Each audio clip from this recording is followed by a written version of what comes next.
Okay, I think we're live. So it is. Oh, I got my email.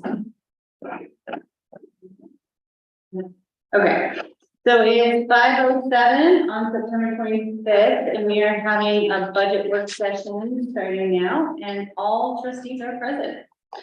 So thanks for taking time out of your day to have a mega meeting on a Monday.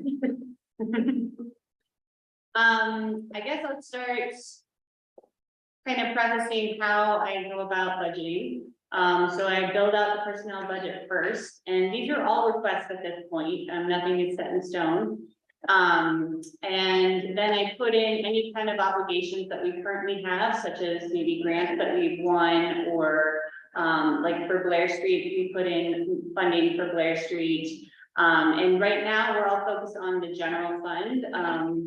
At the October 9th meeting, a draft will be, the first official draft of the budget will be presented to you all for adoption. That is per state statute to kind of keep us managers on track as we go through the budget season. So this is just a very preliminary budget right now. If you can see that we are currently budgeting for a deficit, and that is going into our fund balance. And I will start this. We're going to start with the slideshow first, kind of giving you an overview of where we're at with our budget. Then we'll go into the actuals of where we're at to date. And then we'll go into kind of what our budget looks like for 2024. Does that all work for you? Okay, so I'm going to share my screen. Maybe.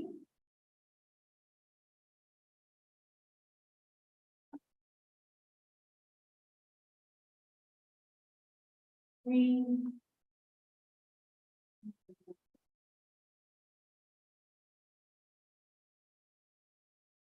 right, I'll try and present that screen. All right. So, oh, and then I hit on the notes. Okay.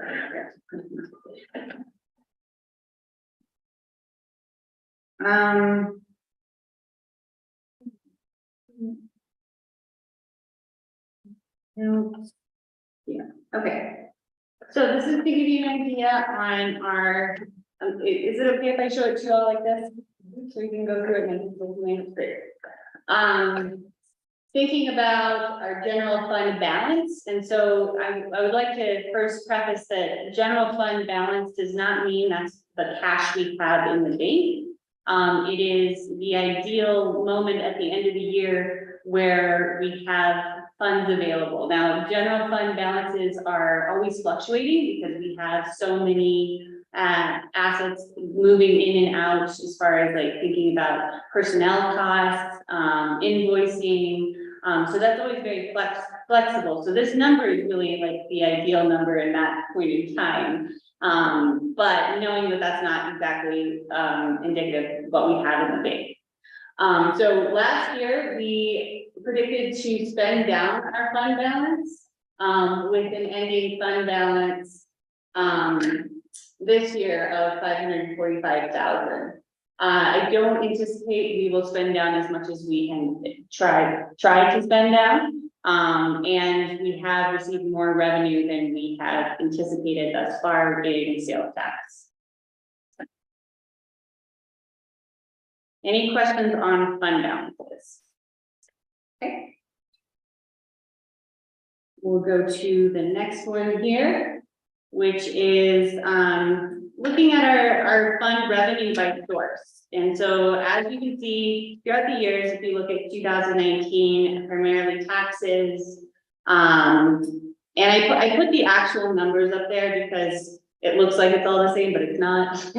It's just how the percentage of the revenue sources. So if you look at 2019, 20, we're primarily in that, sales tax is that red right under here. And then we go up to charges for services is our next revenue source. And this also includes what we charge our enterprise funds, so water, sewer, trash, mollusk, which was about $700,000 this last year.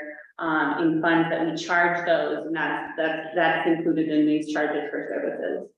And then we go up to grants, and so in the last couple of years, we've received a lot more of our revenue in grants, which accounts too for kind of the doubling of our revenue source over the years. And then going up from there, the next really significant one you'll see in fiscal year 2022 was contributions and transfers, and that is from our Anisi Park project. So that light green one, and I know it's hard because there's a dark green and a light green, but the light green one was like 18%, was from our Columbine Park project. So those ones. And just to clarify for the public, when you're saying those funds came in, that related to the loan. Correct. So that was the loan that we received for that. And can you specify for the charges for service, beyond charges to the enterprise fund, what else falls under that category for folks? Sure, so if you think of, I mean, really, it's all, most of it is, let me find it, the administration fees that we charge our other accounts. Yeah. So that really accounts for the majority of our charges for services. Other examples, and I'll find it real quick, because I got a lot in my head right now, so I wanted to double check everything that I spit out at you guys. And just a side note, was anyone able to get into ClearGov? Yeah. Okay, awesome. And that's a cool way to break things down as well. And your view of that will be the public's view as well, as how we'll be able to kind of see a lot of that stuff. So it's very exciting as soon as I can figure out all the features. But I do have a colleague in Cortez that's able to do that for me to help me out. But other charges for services include court fees, planning review fees. Okay, those are. Yeah, cost factors, those aren't really much. Yeah. And if work service provided, so if Public Works were to rent out one of their equipment, it would go in. Thanks. Yep, absolutely. And if I don't know the question tonight, please keep asking them and I will get them to you at the first draft. But I really like these questions. They really help me kind of dig deep, especially in this new system and how things are broken out. So, and help me get organized too. All right, so any questions on this one before I move to the next one, as far as our general fund revenue by source? Okay, moving on to our expenses by type. So if you see that bottom green area or line item, I guess, I'm going to be talking at you guys a lot and I apologize for that. But basically services and other include professional services, contracts for the town attorney, law enforcement, fire protection, CPA, contracted planners, visitor center, cleaning services, as well as general maintenance. So that's that dark green one at the bottom. And then we go up to our personnel and then we go up to capital. So like thinking about, if you see over the years, we've increased our revenue. So we're now spending more on capital. So for 2022, some of our capital projects were Zanoni property grant match, which was $98,000. We had the refuse fund, getting that back into the clear, which was $145,000. Then we go into 2023, we have NEC Park, we put $200,000, that's not part of the loan, that was just into the park. Kendall Deck we had budgeted for, which we will budget for again next year. Code rewrite for $75,000, that matching the grant, and then the perimeter trail was $25,000. So we're slowly increasing that based off of our excess revenue.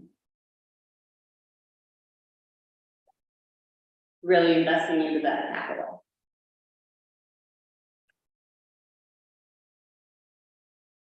Okay. Thanks.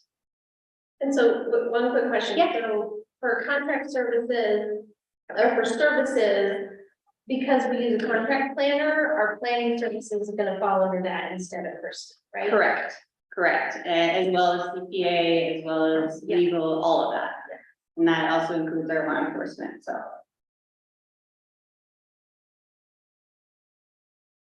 And then, kind of looking at our long-term debt by type, Columbine Park is kind of our biggest long-term debt until 2031. And then we have our other debts here. I did include the water system loan, even though that does, kind of technically fall under the water fund. But, when I look at that, I just want to make sure that as we're moving forward, I've accounted for all of that debt moving forward. So that's, I just kind of wanted to highlight that for you all. And then this one really kind of shows what we need to budget for in the future. So we're looking at next year, 218,766, which is covering those previous assets that are laid out here. And that is really just covering those, as we go on, we're paying off those assets, and that pie graph gets a little, more one color, I guess you call What it. are we paying off in 2026? And in 2026, check my debt schedule here. 2026, we're paying off our cat motor grader. Okay. That's why that- And our cat wheel loader. Perfect. So 2 of those will be paid off in 2026. Very good. I say this year we did pay off, our water, dispenser at the visitor center, as well as our town vehicle. So the top of, we paid those 2 off this year. And then the 10,000 that you see moving forward, that's on a, that's actually a placeholder right now for a long-term water loan that we received, like this one that I had, said earlier, long-term water system loan. That's a placeholder because we have a chance to kind of renegotiate that at some point. So I'm hoping to do that. But basically Columbine Park will be paid off in 2031, as you can see there. Okay. So these are definitely things to keep in mind as we move forward, thinking about, you know, what big projects are coming up. We are going to be paying off $200,000 worth of debt for the next till 2026, And and then it this- reduces in half. these projections don't account for any discussion around wastewater treatment. That's correct. That is correct. So we should know something for how much it's gonna cost, or how much we'll receive for our collection system, in October. And we don't know how much that will be a loan or a grant. So we're hoping a big grant and a little loan, but, we will see what they give us. Yeah. And that's through USDA. And then speaking, and I've actually talked to a lot of experts lately, and I'm like, okay, so what's my debt to income ratio ideal for local governments, you know? And they didn't have any answers for me, so I was trying. Varies. Exactly. Incredibly- So, incredibly wide. I know, I've been trying to ask these questions, but I'm not getting any responses. I'm like, what's the ideal You're amount probably the person to ask. that you see? Well, There because should be a standard for, right? Like- I know. Same as personnel, I asked the same thing, like, what's the ratio of, you know, revenue to personnel? And I've gotten answers all over the board, and I was referred to, the kind of government accounting system, and they don't have an answer either, so I'm still researching that on kind of best practices. But I'll kind of dive into that a little later with the personnel budgeting. Yeah, So on that, I kind of had a similar question, so I won't ask you that question, but I'll ask it maybe in a different way. What, like, how much room does this schedule have for increasing debt? And I would say, I mean, because I've been trying to find out that answer as well. Yeah, I would say it would depend on what we are planning on spending in the next couple of years, like, because we haven't started a capital improvements program, and that is gonna add to this as well, to think about like commitments in future years. yeah, okay. And now, go down to grants. Okay, so looking at our grants. Numbers here somewhere to start off for you guys. Okay, so for 2022, we received $1,225,239. Two of those are in dark green on the spreadsheet, and those are still being administered. For 2023, we received $1,617,722. That's all highlighted in the light green on the side there. Can you say the 2022 number again, please? Yes, for 2022, it was $1,225,239. Yep. So hopefully we can get $1 million in grants every year. That would be great, but that's also taken a lot of work and time, and now we gotta spend that money. So as you can see in our budget line items that I presented to you all, I only anticipated sending down the Brownsfield grant, 300,000. And you can see that too if you go into the online ClearGov. You can break out line items without actually having to create a new line item, which is kind of cool.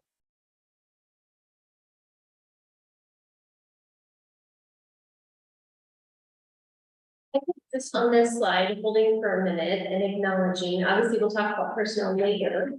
But when I look at like the historic revenue by grants in 2021, the actual we were talking about was like 380,000 grants. And here we're talking about basically that staff has quadrupled that almost. Like that's pretty significant to kind of acknowledge and call out. Because again, we're talking about a lot of a variety of changes and increases in spending, but we're also kind of needing to acknowledge the significant increase in grant revenue staff as well. The town. And we are in a historic time right now where there is funding being flooded in, so while it's flattering, I think it's just also the sign of the time. Yes, but it's Still a lot. It's a lot of work. There might be lots of money out there, but it's a lot of work to secure and administer the pots of money. Yeah, administration.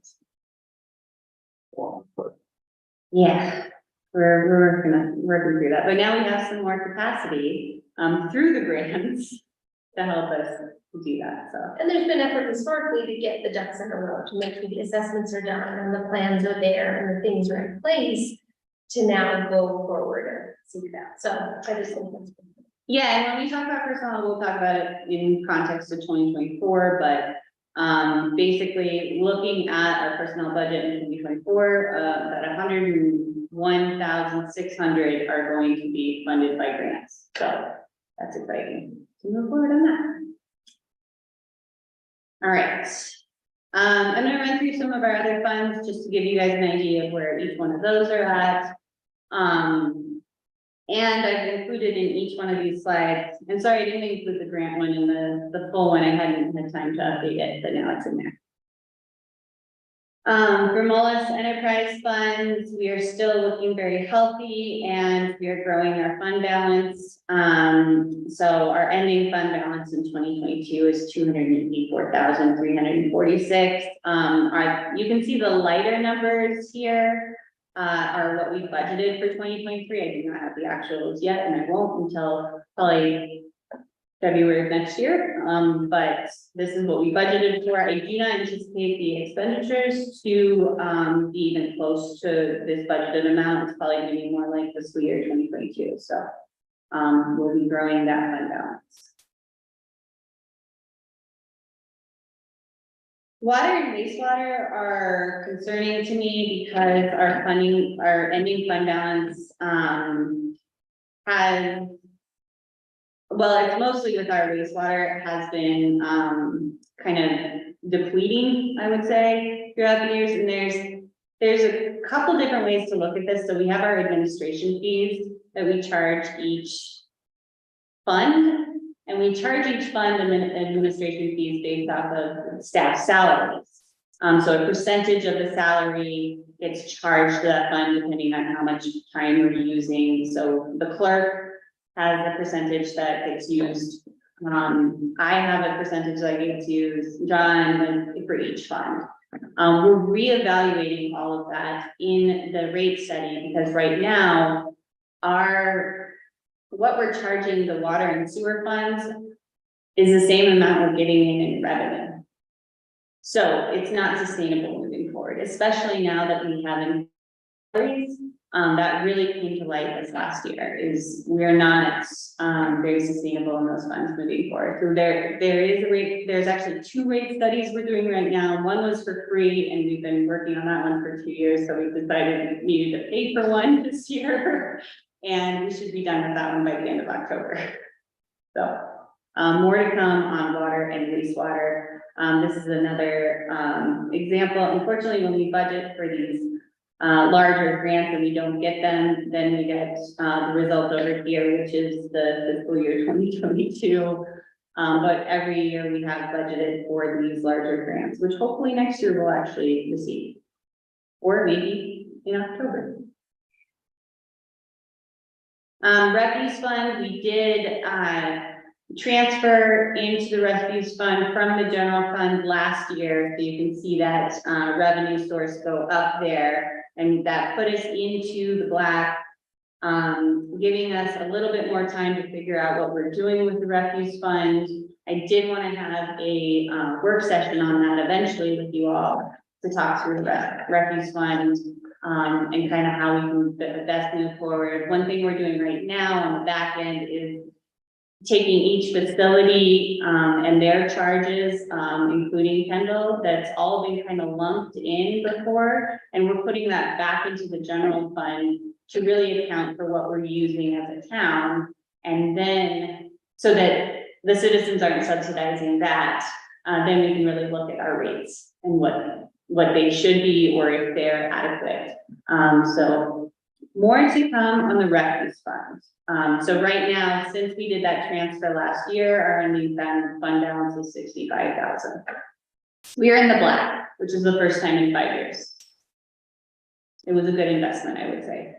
But it is a bigger conversation if you want to, even have it broken out, or if we would like to absorb it into the general fund, because being in a remote area, or if you want to, being in a remote area, it's really difficult to find those services. And then at some point you might have to subsidize them to make the rates pencil out, basically, for our residents. It's not unheard of. Conservation Trust Fund, this is our lottery fund that we get, our portion of the lottery that we get. And we're at 63,000. We have committed some of those funds, and I don't have the amount right now, but to the wetlands project that we approved at the beginning of this year. And that will be, actually, that's our first capital improvements that we put into our new budgeting system. So that being accounted for taking out of the Conservation Trust Fund. Oh, that's the project with CDOT. That's the project with CDOT and the Merrills, yeah. And our potential area over by where we store a lot of our public works. Library, we boosted up last year to subsidize the library to 141,000 from previous years. This was you know, kind of recruiting a new library director, which I would say was a really good investment. But that's kind of where we're at now. We traditionally had done like 116,000, 160,000, then we went up to 120, 120, now up to 140. So one area here that, you know, will need attention eventually and very soon is we have a really drawn up plan for a new library building. Or not a new library, but renovating the current library building and adding ADA as well as a new roof. Like that roof leaks every winter. Kind of, I don't know if you've been in there, but it floods the back a little bit. It's pretty concerning. We tried to get a congressional direct spending request for it this year. We did not receive those funds. We are going back out for a historic preservation grants, but they cap out at 250,000. And we're looking at something that's close to 2 million for the renovation. So, luckily, I just got a text from Misty, who's at a conference right now, and and it's specifically for small libraries conference. And she said, I think I found some grants we can go for it. So that's really exciting. Yeah, and Sarah, our new grant administrator part-time is working with Missy as well to try and get that funded, because that should be a priority here in the next couple of years. We have the plans all ready. We just need to fund it. You were gonna ask something, Jim? Yeah, knowing that it's a Carnegie library, or there's no money there. Not that we found. Reached out. Yeah, not that we found, but maybe Missy's got a lead on something, because she just texted me like, I'm so excited. So we are gonna keep working on that. And then going down to the cemetery fund, we had put in 20,000 to potentially help with a fence or some kind of improvement, and we probably are not going to be spending that this year. We are on track with our revenue, probably going to be around 4,000 this year, and we can talk about that in the actuals. So those are the funds. Aren't they fun? Like Sheldon fun with flags. Fun. All right, I'm gonna move on. Any questions on all that thus far? Okay. Okay, next I'm gonna move on to our actuals. And these actuals are up until the end of July. We are still working on we were a little backed up, so we are finally at the end of July and we're getting into August right now. So not as backed up as we were, but getting closer. Grab these. You will see my notes along here. There has been some coding issues we've had in the past year. And that's something where if it's not in one line item, sometimes you have to search for it where it might have gotten coded. So I wanted to just kind of warn you about that as we move. I'm not going to change the screen.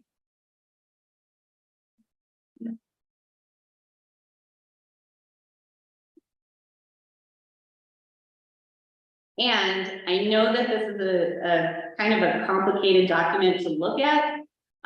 So I'm really excited moving forward. It's going to be integrated into the budget format. So it'll all kind of be, you'll have an actuals column instead of having to go back and forth between documents. But in the transition of trying to get between these two, this is kind of the best way I could present this. So I want to just preface that these actuals don't reflect the 37,000 in unreported checks to Anisi Park right now. Those were all done kind of last minute as the contractors would come in after we were to, we've recorded them all in each meeting, but for some reason they didn't make it into the actuals. All right, looking at our property or at our taxes here, if you see this middle line here is our year-to-date actual. Most of these budgeted numbers for 2023 are correct, but some are not. I think I fixed most of the ones that are not correct, but if it doesn't add up at the bottom, that's why. So if we look at our year-to-date actuals on our general sales tax, which is our largest, this is 501,000. This is what we collected as of July. And also, so it includes what we get from the county as well as that 1% sales tax. So Dana called me earlier and she's like, why isn't this adding up? Because it does include the 1% sales tax as well. So that's in there. So what that means is that if folks are looking at this number at home, because I know you all are having fun with funds and fun with the budget. If you're looking at the spreadsheet that the town puts in the meeting packet that has our general sales tax, that spreadsheet doesn't include the 1% that we get from the state. So, Right. yeah, anybody wondering? Besides Gloria and me. And a nice little cheater over here is this percentage line item at the end, and you can kind of see the percent of the budget that you received, especially in revenue, and you'll look down here and you'll see 50%, 58% of the fiscal year is elapsed, so you can kind of judge there on where we're at with each of these line items. Like building permits, typically those are pulled earlier in the year, so we're, 41,000 already, with the $55,000 budget. So. And just clarifying for folks again, like the 500,000 or 501 of sales tax, that's what we report in July, but it would have been what was like spent and collected in the town in May. So like it's not concerning to see that, it's only 40% of our collection so far when we've already had 58% of the year elapsed, because these numbers don't include the actual spending in July and June. Yep, that is correct. Is the planning grant, the $600, is that for Blair? Under planned intergovernmental revenue, $600,000 budgeted. So that was for a number of things. That was for, we didn't know if we were gonna get funding right away for the brownfield. So we put some money in there in anticipation of that. We put some money in anticipation for the 500,000 for Blair. But we didn't know what we were gonna get. So we budgeted really conservatively on what we would get in grants. And yes, what I showed you, what we've been awarded, doesn't always reflect here until we actually start spending it and get reimbursed, so.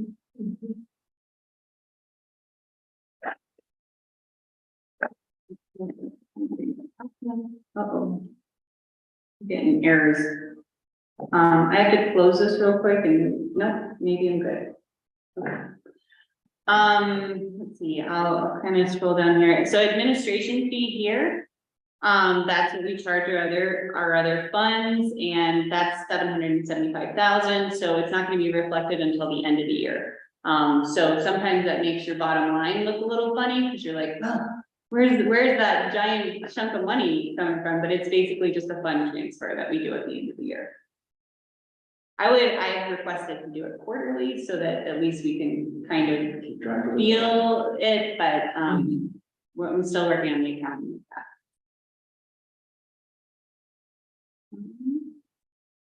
Yeah, our Kendall's lift tickets we've alluded to earlier, higher than anticipated, so that was really a plus there.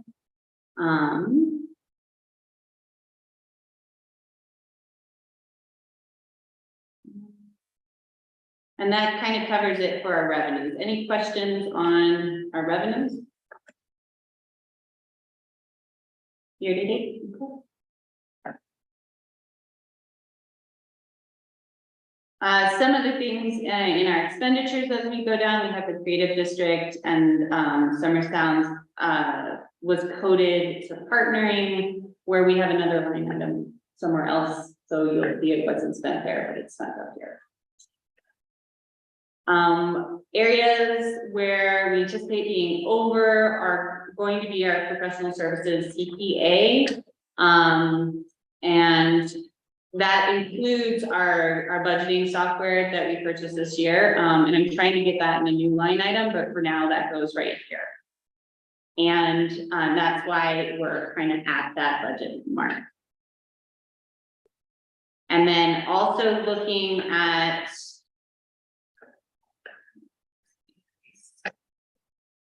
there we go. In the planning director, we have done a lot with CPS.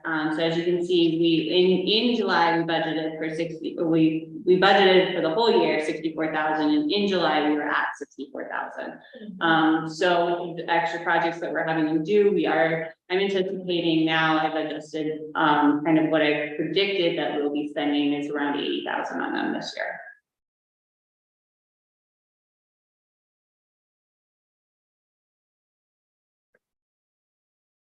And some of these include my notes that you'll see on there, so creative Cracker Jack. Apologies, I didn't have a lot of time to clean it up for you. Were there any other overages I wanted to share with you? Yeah, you're getting that too, aren't you? One thing, the building inspector actually it's for both the building inspector and the fire inspector.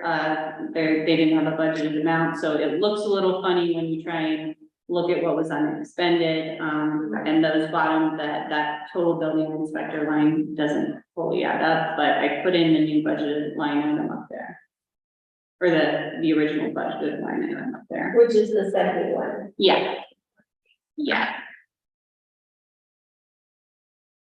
Because it told us we didn't have a budget. I don't know why that keeps popping up.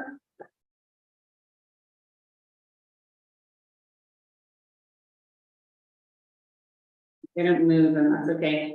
Street maintenance is another area where we anticipate being over. We talked about that in the spring with all the snow that was coming through. We don't plan on purchasing any more machinery or equipment, which we have budgeted for 40,000, and we spent 15 of. So we'll just kind of try again next year. And also they didn't have the options that we were looking for this year. I guess the CDOT fleet wasn't as it wasn't ready for turnover this year. So What's the other professional? Other professional, yeah, so that was for our plowing.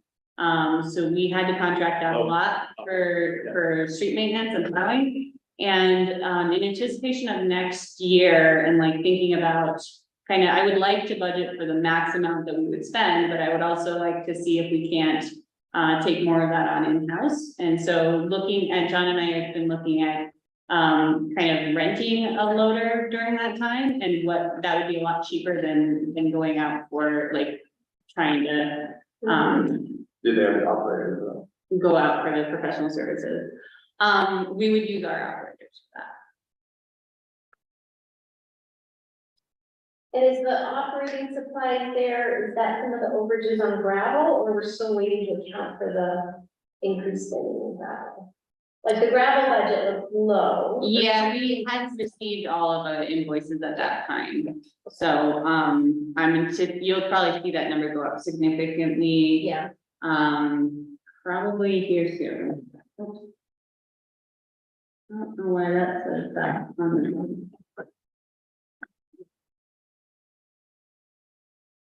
Are you seeing that on your end?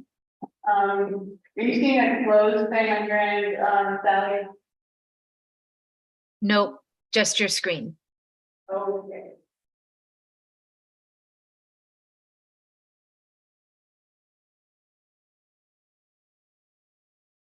We can run through this. But I do appreciate kind of running through this all with you so you get a good clear picture of where we're at. And then fuel and park maintenance, typically we didn't budget for it here. And so that usually goes in with street maintenance. And that's something we're talking about maybe separating out, but it looks like it already happened. Cause that'd be like fuel for facilities. Mhm. Mhm. And then I have the note to add this 37,000 to the line item for Columbine Park here. Because that was not recorded in this, go around, but it was spent. Those were the unrecorded checks.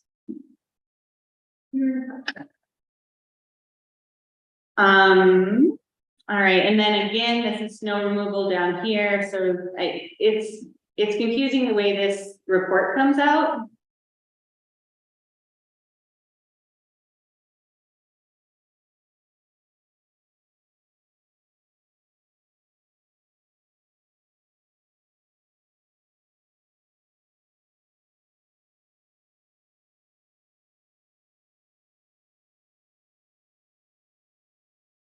If you guys are talking, I think I just lost your sound or you're muted or something.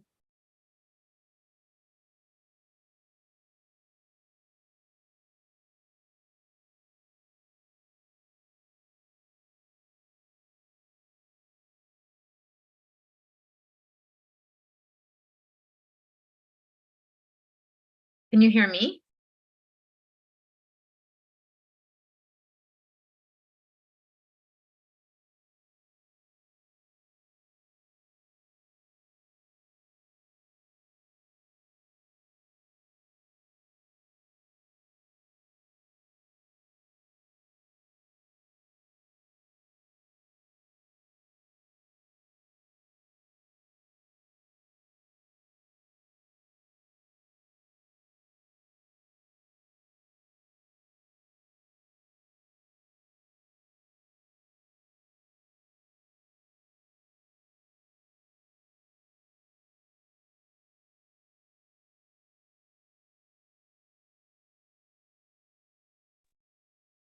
We're having technical difficulties right now. Sally, can you hear and see us? You can see me. Or you can So hear now me. I can hear you. I lost sound for a second. I can see your screen but I don't have a video of the room. Okay, we're gonna take about a 5-minute break here so I can figure this out. Hold on just one sec. Okay, sounds good.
Hey, Sally, can you hear us?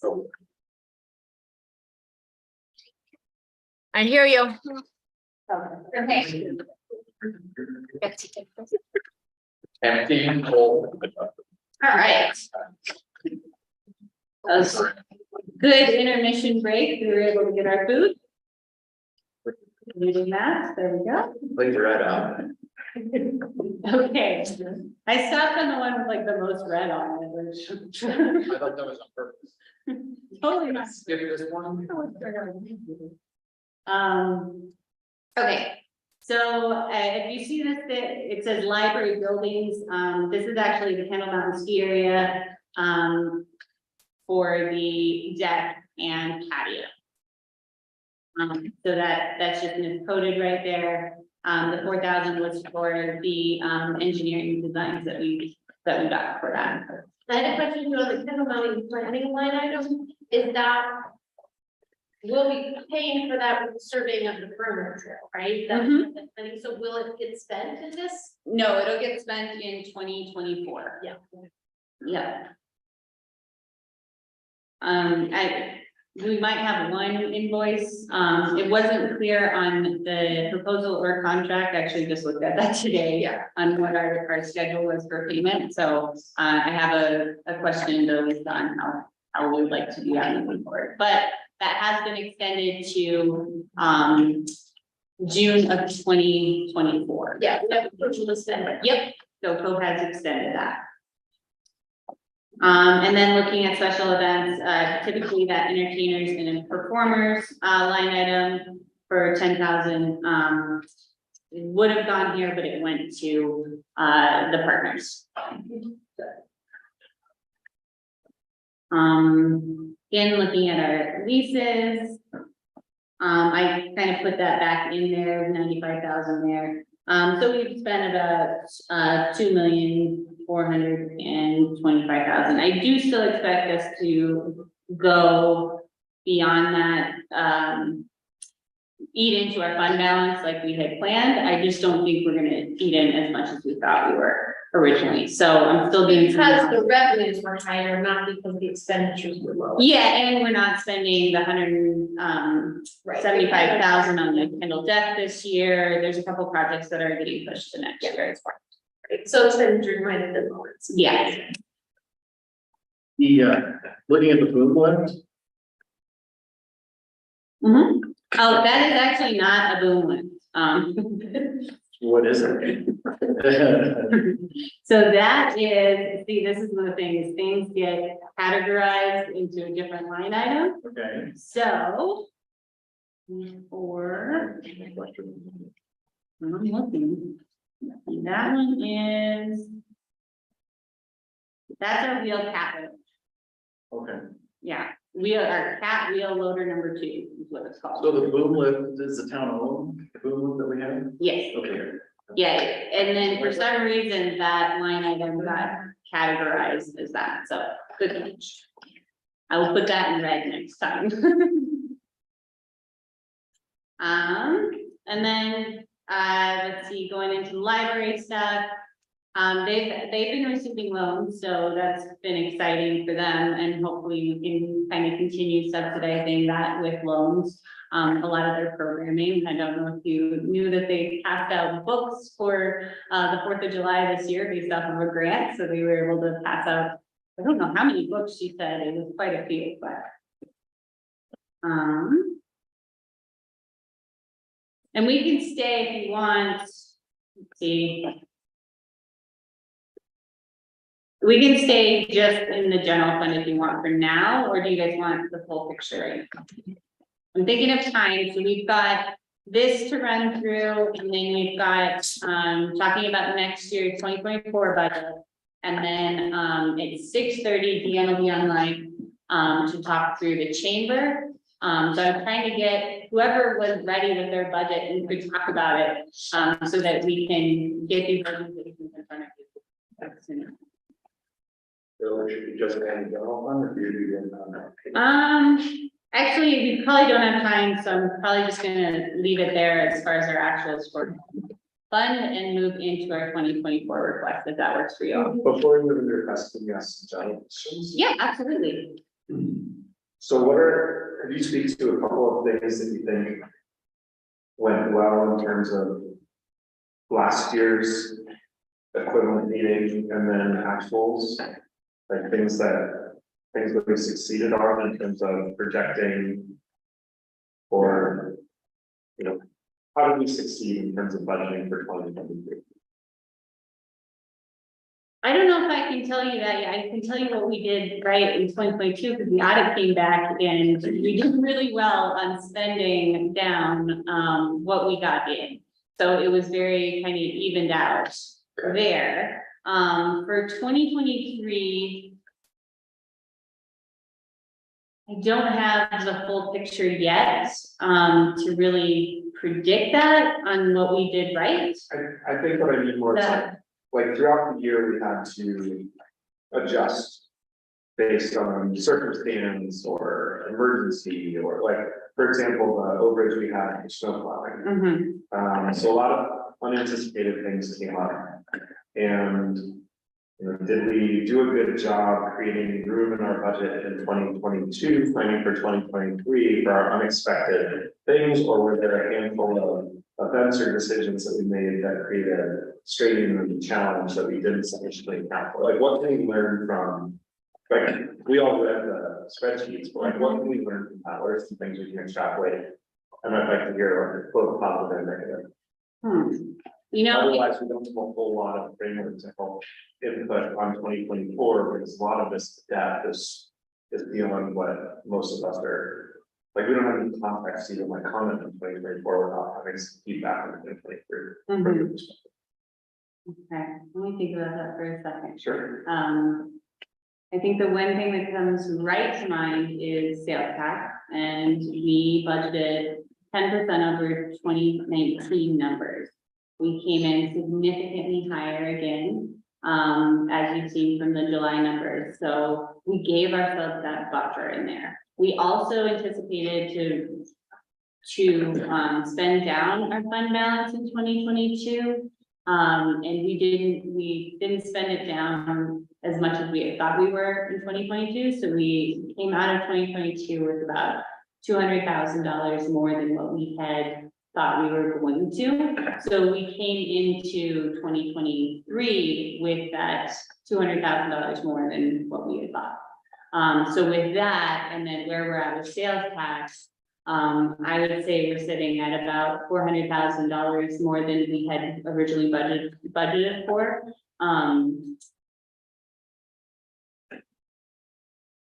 Does that help with that? I mean, that's as far as what we budgeted for. I think that's definitely what I was asking. Okay. High level. Yeah.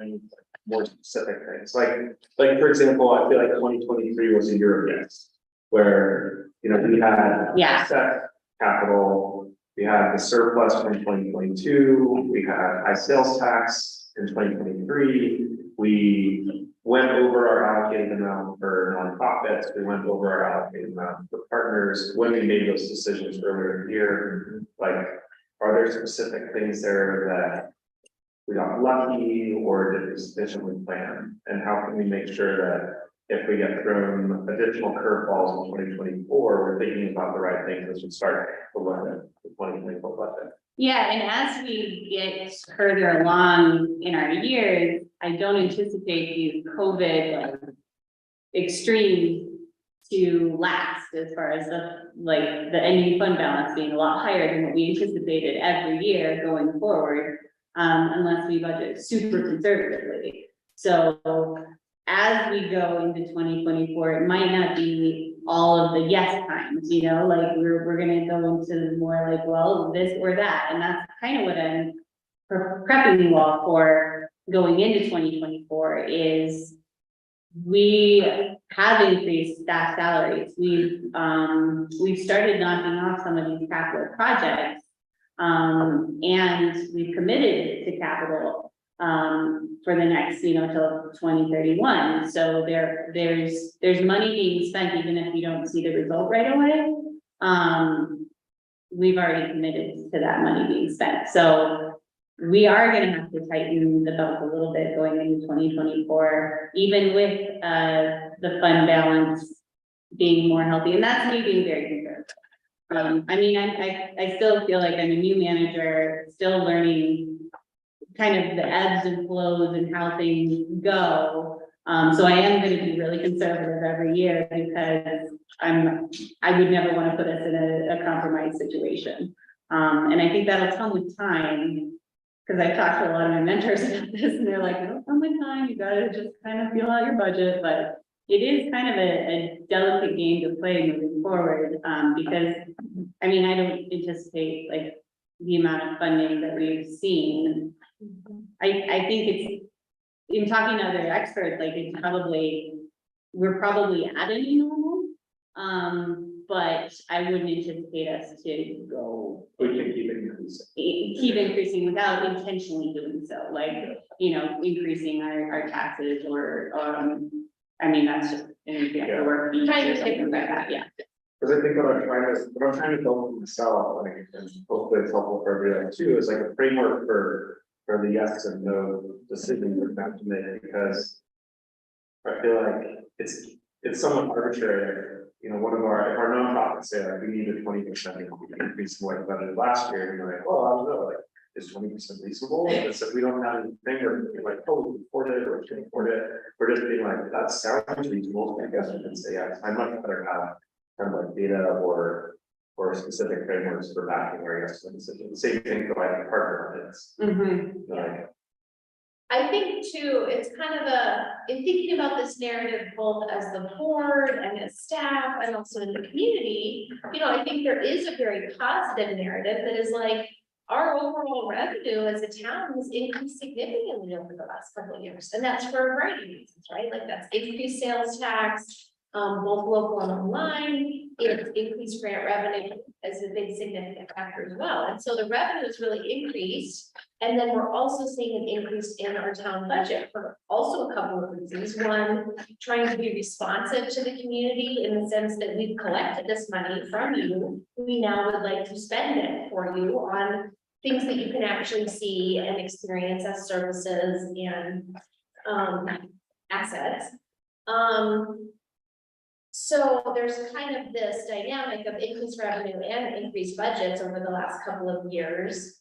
And I think for me, the question I'm kind of like weighing in my mind, presuming way out, like Shane, you're bringing that point is like, okay, so we're talking high level, and I know you'll get into this, Gloria. If we say the projected expenditures for 2024 is 4.9. The projected revenue is like 4.18, 4.19. So that's a difference of more than $700,000, right? What we expect to spend, at least the ones proposed, what we expect to spend versus what we've collected.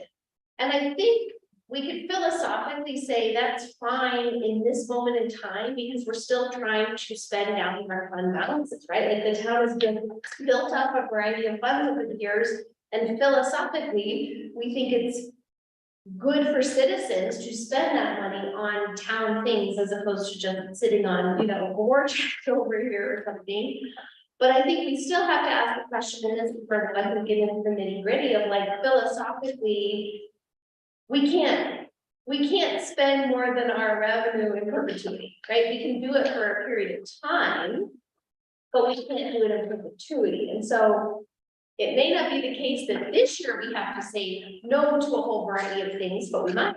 And maybe next year we might have to say no to a variety of things. And if we're continuing to think about spending these funds on bigger tangible things for the community, for ourselves, we will have to have those prioritization discussions around what are we actually spending on. So I think for me, what's helpful to answer is what are we spending that $700,000 difference on, so people kind of know that. And then again, how do we align our policy, which is the budget, with our values and our master plan and our plans that we have in place. So that's kind of a long spiel, but I do think it's worth zooming out to say revenues have increased, proposed budgets have increased, are we spending our money in line with our values as a community? And what does this look like for sustainability going on in terms of, um, yeah, how the budget stabilizes, increases or decreases over time? And in particular, I just think that overspending, not committing us to continually get overspending. Right, So like, are we committing to capital improvement projects with $500,000 this year, but then $1 million over the next 3 years, and we actually afford that future spend that we haven't afforded? Yeah. Budgeted for, really, yeah, and staff commitments, right? I think it's been a priority of this board to really invest in staff and staff capacity, and I'll just continue to say, I said earlier in the meeting, the fact that our staff has brought in and accessed the significant amount of money that's being spent out there and brought it to this community is really, to me, great value for our dollar, right? Like, we invested in our staff, and our staff is in turning around and investing in the community. But also how do we sustain the level of investment in staff and for the future for kind of this moment in time, and also budget down the road. and that's an area where I'm concerned with is our staff and, kind of the budget for our staff. It meets where we're at with sales tax, and so, thinking about the sustainability of that. What other sources of revenue should we be kind of tapping into? You know, that would be the equivalent. But basically, what we're spending on staff is what we're getting in sales tax. So, And I think it's hard to increase that as sales tax. right, The temporary funding is not the way to fund salary. exactly. Exactly, and that's not to say that, you know, like, our planning fees don't go towards that or something, but that's an easy way for you guys to see, oh, that's. If we go to this next level, that is what we're spending, like, that's what we're getting in sales tax. And even though 100,000 of it will be funded by grants next year, what about the year after that? Yeah. Or the year after that? And that bothers me on how we can help fund that and move that forward and grow to what the community wants and accomplish all these projects, while still having a sustainable budget to move forward with. And that'll bring us into the first, like, we'll go now to the, do you want me to share my screen? Does that help kind of walk through stuff, or? Sure. Do I just, okay. I guess we have been budgeting, really conservatively on the sales tax. So maybe trying to be more accurate, obviously that's really difficult with the various factors that are going to affect that, but I don't know if we can try and. And that's what I did in the initial line item there, is I did boost it up to that 1.5 million, anticipating that increase. Maybe that's. If Gloria's embraced the new normal, guys, it's probably the new normal. She's not gonna be eager. It is less than what we made in 2021 and 2022 by about 100 and 200,000. But it's not totally conservative, but it's a little bit more than thinking about like the 10% over 2019. But we have a fire, we have any kind of natural disaster. So am I looking at layoffs? So I want to have the answers for you all for this, but I'm still learning how to do this. And I reached out to all my advisors, and they're telling me we're on the right track, so. Is it really atypical to like set up some type of like significant operating reserve for staff rather than spend like continually? Like, I know we're always trying to spend almost what we earn because we don't want to be irresponsible at the tax dollars we collected and what we put to use all the time, but isn't being prudent in our planning for financial risk a good use, Yeah, especially here, like if you're a major city. You know, your fluctuations are probably a little bit smaller when major things happen or don't. As it relates to staff, like your budget for staff is huge, but like if you're a major city, you know that even in the worst case scenario, you're still gonna get hundreds of millions of dollars. mhm. Whereas here, like, we have a 6-month event, our staff budget might get cut in half. What are we required to keep for an operating reserve? 3 months. But right now we have 600,000 or 500,000 in CDs reserve. But that's As an a reserve. overall operating reserve, right? That also includes like any bills that we pay. and it's not That just- is correct. No, that's for, yeah, 3 months. And what I've been doing in the last couple of years is trying to get a feel for, kind of our spending patterns. So that I can capitalize on the funds that we have, so we don't have, $700,000 sitting in the bank. Payrolls around 40,000 and, our other bills are there, then we can kind of move those funds so that we're gaining interest on them and then bringing it back in. So that's something that we've been working on, is trying to figure out kind of the flow to really have a kind of a monthly, like, okay, we transfer this out, we transfer this in, and hopefully that'll give us more money moving forward, but I mean, I don't wanna say the extreme of like laying people off, like that would definitely constitute like going into our fund balance, but. What's that? Oh. I just think about- That's you, that's. In times of surplus, I just think maybe. If the surplus, if we're fortunate for the surplus to continue for the next, 6 or 8 months. Like perhaps in addition to 3 months of operating reserves, Okay. we add to that to have 9 months of Mhm. payroll expense. So it's not fully duplicate, but it's like we have 3 months of operating reserves plus an extra 6 months for payroll. Mhm. Especially if it's specifically for payroll. Yeah, because that also kind of like a nasty ripple effect where like, even if we see the world coming back, but we can't bridge the gap, like those are community members, that's, continuing to keep the lights on. Okay. Oh, wait, And then the other thought I have is I'm like, writing on this one. and I just made up the 9 months, like, I'm Yeah. not sure if there's a, as you do the analysis, there's a better number, but that seems like 9 months would bridge most disaster gaps. Until we at least figure out what the new normal is. Like disasters can certainly last longer than X longer than that, but if we haven't figured out how we're gonna manage it in 9 months, then I think the world's probably in the rust.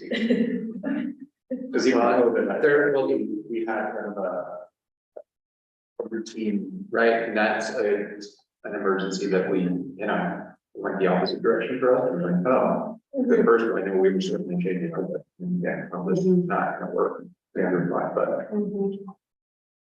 And then my other thought is, are there new revenue sources available that we haven't experienced, especially with like the land banking we're doing, other property acquisitions or development? Like, are we required to only have property that we subsidize the costs for like workforce housing, or can we have a combination of things where we actually generate some revenue to offset the overhead of all these things, so that we're not just all relying on stipends or. And if that source of revenue would just be within the housing authority, so it couldn't go back into like the general fund at all, it would be totally separated out per state statute. But looking at like, we've always thought of Mullis Lake as like the cash cow, right? And so it has a ending fund balance that we could potentially tap into at some point, if we needed to. Right. But ideally, that would be for capital improvement someday up there in a new lodge or whatever that looks like. But we're looking at something that wouldn't necessarily immediately look be workforce housing, or may not even ever be workforce housing. Like if some of the things that we're talking about as town acquisitions, were pursued for creating another stream of revenue like Molas, as opposed to only. Okay, like, yeah, like if we were to like operate our own RV park or something, then, Then it's yeah. outside housing for. Right. Okay.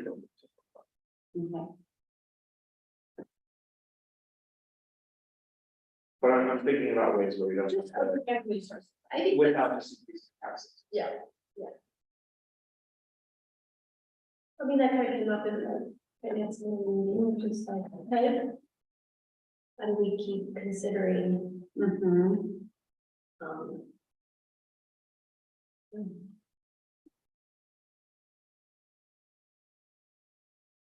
Okay.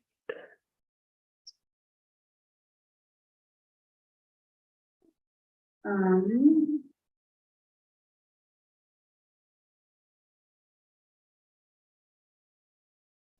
Where am I gonna land us here? So we reviewed the new, we've kind of talked about personnel and wages and stuff like that, but, these are the new positions proposed, Public Works Administrative Coordinator, an EC Park Summer Attendant, the Special Projects and Housing Coordinator and the Grant Coordinator are already in there. We do pay the benefits for the Special Projects and Housing Coordinator, and then, the Grant Coordinator is part-time, so they don't get that. And then Community Development Director, this would be a full-time with benefits, partially funded through, 2027 with the Brownfield grant. We did write an administration fee in there.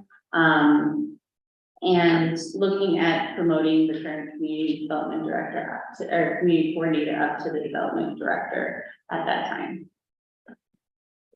Is that something that relates to town planning?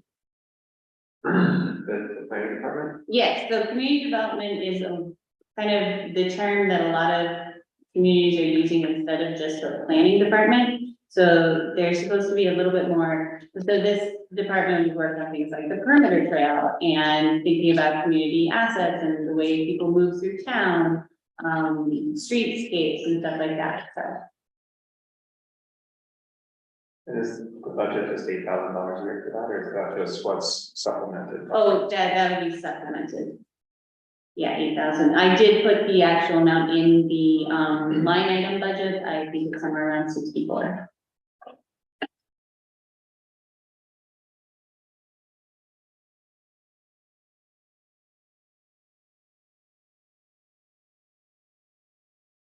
And then looking at our big projects for 2024, and these are all in the budget right now.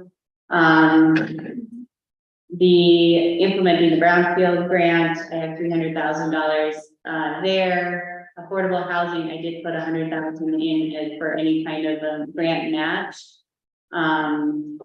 Wastewater treatment collection system upgrade, Kendall patio completion. It's our 150th anniversary next year. So we increased some marketing and doing kind of another event, kind of like the EC Park opening, but in celebration of 150 years. I think they're planning that for September. Land use development code rewrite next year, development standards update, and the perimeter trail.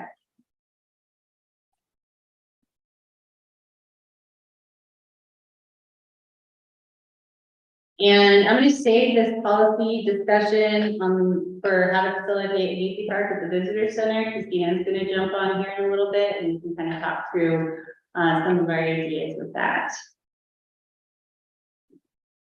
And then the one thing I wanted to run by you all is that, you know, this came up during the board retreat with variety of options of what it would look like if we were to increase the town trustee budget, as far as what we give you all as a stipend. And this wouldn't apply to Dana or Tyler, or anyone else that ran again. But it would apply to the new trustee coming in 2024. I don't know if we want to start that conversation or if that's a bigger conversation and, or if there's any other information that you would like from me to help facilitate that conversation. Would it be helpful to get some more towns? But that's a helpful variety, but not so many that are similar to 12 and 5. But it seems like based on comp, that the decision range of that as a primary factor, we would just do like a slight incremental increase to be relative to those based on either population or budget totals. It seems like we're maybe a little low because we're on par with like Creed and Crescom. And this all came out from a manager's listserv, everyone was replying before they did, so I grabbed it all. Yeah. But it is interesting the different ways that they get paid, so if it's by meeting, if it's hourly, if it's, right now, you all get paid like monthly stipend, regardless of how many meetings we have. I think that creates a weird kind of just knee-jerk reaction. I think paying by meeting or hourly creates that tension between what might be needed and what we're for. When it's really up to us to volunteer that time when it needs to go above and beyond what other has to be important. I think it is tricky. I mean, as I thought about this, the thing that comes up in my mind is like, we potentially reduce our ability to attract a diverse set of candidates to represent the community on a board if the compensation is fairly low, because there's just a whole handful of folks who just don't have the financial ability to volunteer the amount of hours that it takes to do this position. And so that decreases the number of folks that really could represent and be for our community. And so I kind of think of this from sort of a diversity of the board perspective. But again, at the same time, it's hard to know how much time it takes. All the probably spend different amounts of time on different meetings and different things. So it is kind of tricky. It does strike me that it seems like the number of work sessions and meetings has increased. I don't have data to support that up, but it just seems like that from the planning and tech topics that we're tackling. But again, I'm not quite sure what number we could arrive at that works with the budget and actually really does make any sort of meaningful difference that you're recruiting a more diverse set of board candidates. So that's not a conclusive comment.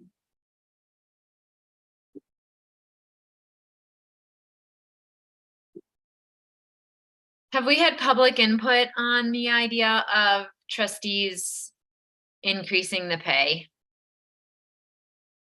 Not at this point. I think this is kind of one of our first public meetings that is live on YouTube.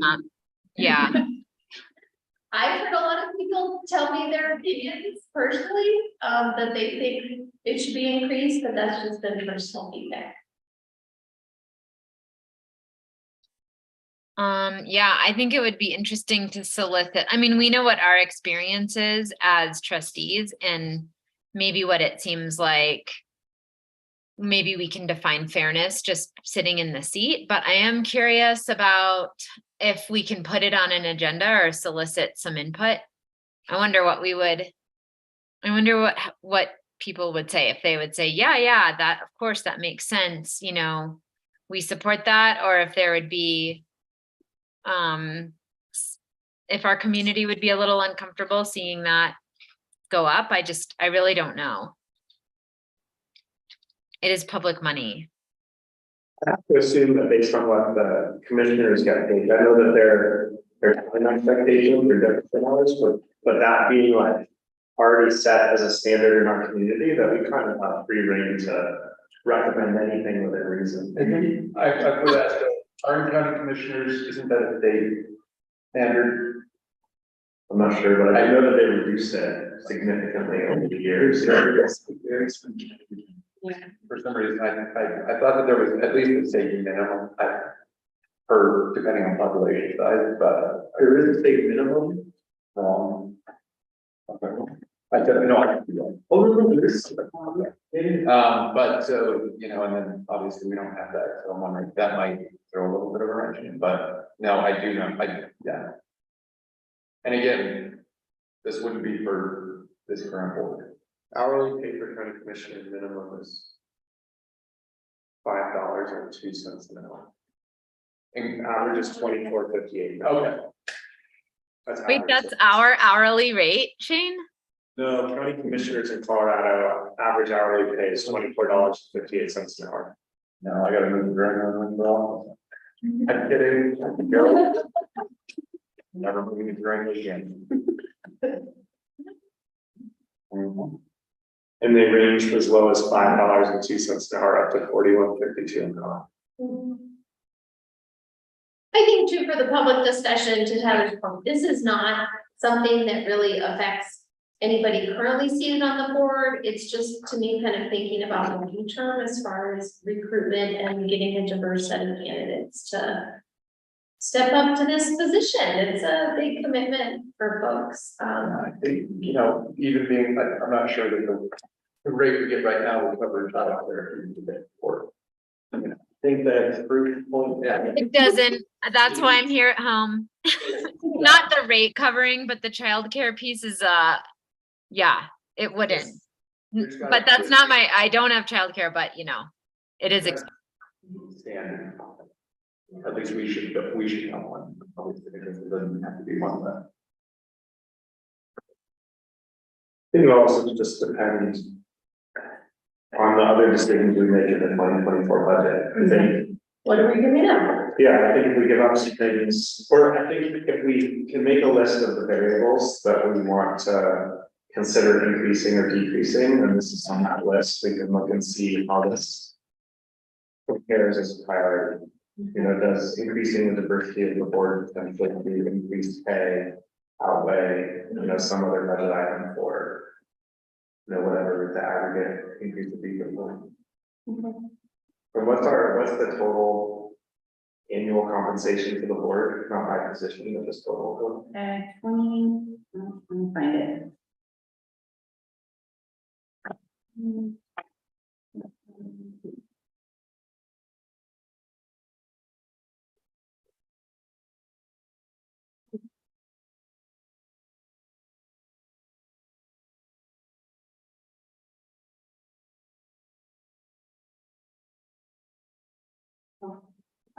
So about 29,000. Yeah, so like even like doubling it doesn't sound like a big thing. To go, because it's like 200 something a month for trustees and 400 a month for mayor. So like going to 400, 800 doesn't sound like a crazy jump, but going from 29 to, you know, 58. Does a different, it's helpful, right? Yeah. Yeah, it's not nothing in the budget. Yeah. And these are all trade-offs. It goes back to the values discussion of like, if currently our expenditures exceed our revenues by $700,000, what do we do about it? And and I know that everyone's position financially is different, but I think our jobs would be easier spending that $30,000 to $60,000 on more staff than increasing my income by $200 to $400 a month. And I'm not suggesting that we waive salaries for future board members, but in terms of like the strain and challenges we face, having more robust staff and not taxing staff with all of our wins and losses of community, I think would be more valuable to me than making a little extra money.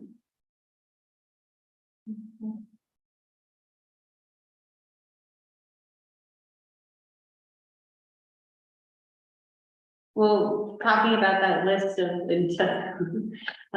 potential increases, and these are all potential, like, except for the health and life, that went up 5%. I don't know if we really cut that out. I wouldn't recommend that. COLA, I did put in there a 1.5% increase. If you see in the line item budget that you have, some of it doesn't add up to 1.5 because that does include the potential PTO payout that we have as well. So people can pay out at the end of the year, and we budget for 2024. So they can pay out up to 80 hours of PTO. And this is kind of, if you're not using it, and you max out at a certain amount, how can we compensate you for all the time you've done? So, just wanted to put that in there. So that is something we can chat about too, is if we want to do the 1.5% increase, and I'll be looking at that too going forward. as I look at all the numbers and compare looking to each other. Going on, I think we talked about Kendall Building, streets with professional services. This is where I kind of highlight that we're looking at, increasing and then looking at renting a loader, to hopefully not have so much professional services in the streets, next year if we do get a giant snow year, fingers crossed. Staff training and I would say board training, I did add $1,000 extra to the board training for next year, in anticipation of a new board. And potentially, we only have 2 seats that would be remaining. So if I did get a whole new board, I'd want to give them any training moving forward. And then professional services, really talking about what we look at, not only in accounting for the new budget software, but I'm also trying to think about like, what does CPS look like next year? And, I don't think we can keep going at $80,000 a year with them, but we have gotten a lot done. So if we want to keep doing that, we can. And then communication and events, looking at that new park person at an easy park, as well as some of the 150th anniversary events. And then janitorial services, going up as well. So, thinking about an easy park and having to do the services there and potentially going out for another RFP. We are getting quite a deal on the services we currently get. So if we were to go back out for RFP, it would likely be a lot higher than what we currently pay. But we could potentially get an easy park with that. So looking at that, and then fuel and propane have gone up based on our 2022 actuals. Oh, getting close, okay. Any questions on that? And there might be areas here where I recommend we don't go that route as far as the increases, as we look more into the budget and I prioritize kind of what we've talked about in this conversation. Any comments? I don't know if. Sorry, go ahead. This year. I don't know if this is feasible based on how busy you are. If we were in a perfect world, I think we like, if money were no object or chart or town staff. And then creating a plan over like 5 years that gets us close to that perfect org chart. And then understanding the budget impacts of what that perfect org chart would look like in order to like staff it well. I think that would be really interesting and a helpful goal setting exercise, but only if there's bandwidth and I have a feeling for it.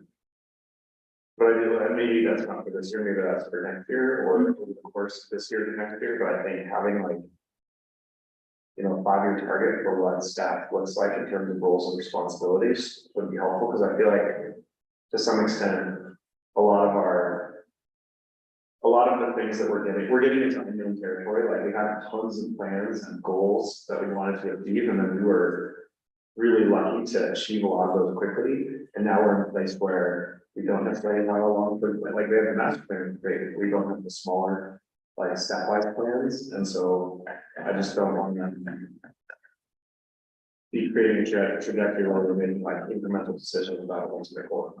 Well, another thing we're working on right now, and Crosby has limited this, but is our capital improvements plan. So that's another area. There are plans. We just have to put it all together and show you all on what that looks like moving forward. And that's going to be in the capital improvements. And that was not towards you making incremental decisions without a trajectory, but more about the board doing it, because I know, so I ultimately, could like, present it. you're great. Like, if we're not aligned in that ultimate goal, like we screw up your plans pretty quickly, but they might not. Right? This being said. Fair, yeah. So I hope to get that in front of you all soon. So I get where you're coming from there. If you don't see where I'm going, then it's kind of hard to tell me what we can do. And then this one, nonprofit versus partner, you'll see I don't have scheduling on here because our contract's expired. So that's something we can discuss as well moving forward. And then everyone other than these entities falls under the nonprofit. But the only like nebulous one would be scheduling, because in the past we have had a contract with them.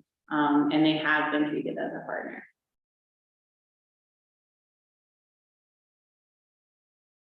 And so these guys, I'm not asking them to go through the nonprofit request. I am asking them to email me and tell me their requests with their budgets. So Beth Kramer used the nonprofit request as like the framework on how she wanted to ask for, they asked for $10,000 again this year. And then contracts, we have our town county IGA.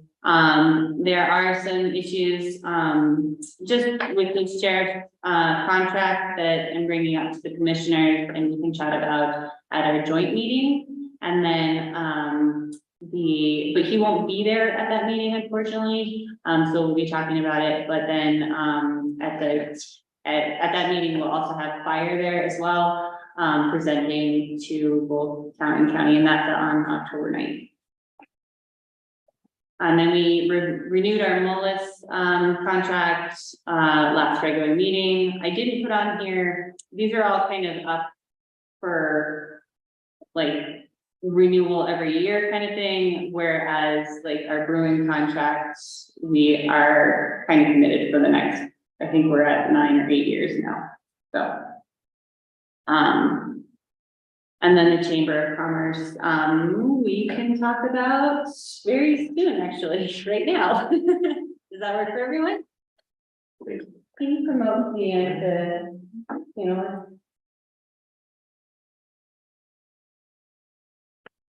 I'll stop here.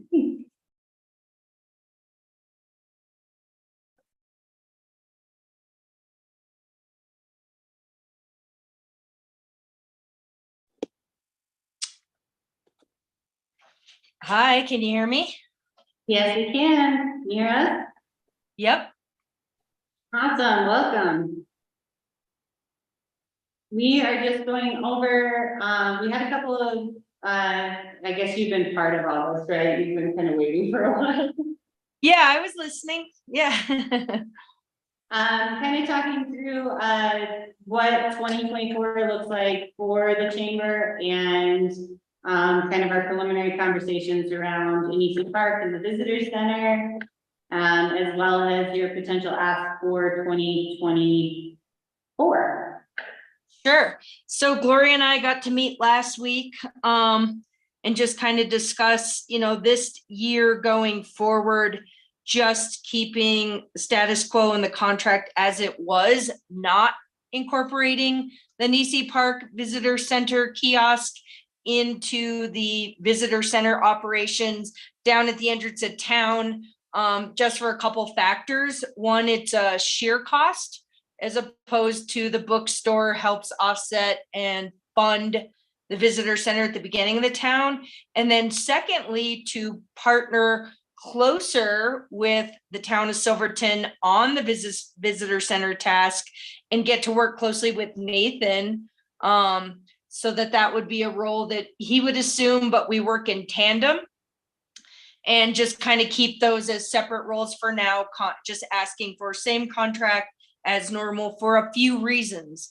A, just to treat NEC Park different, and that way you guys can figure out what your vision is over there. Again, not being a bookstore is just a different type of information center as opposed to where at the main entrance, it's tying in bookstore, book sales, map sales, that kind of funding. So same thing as last year, the town contracts with the chamber for daily operations. So I have to staff manage that year round, 7 days a week in exchange for $500 a month that goes to the chamber. That kind of just goes in to our account and just becomes part of my salary as a part-time director.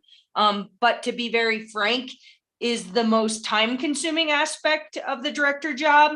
So at the chamber, or with my Chamber of Commerce board, going forward this winter, we're going to look more at a strategic plan for the Silverton Chamber of Commerce and Visit Silverton. We've spent the last 5 years really buying assets, owning the website, the phone number, the social media channels, the Colorado Tourism Office page. And so it's more of a destination marketing organization as opposed to a traditional chamber in the city, which is business to business. So with my board, we're going to spend this winter just creating a 2-year, 5-year strategy as to what really the direction the chamber should go.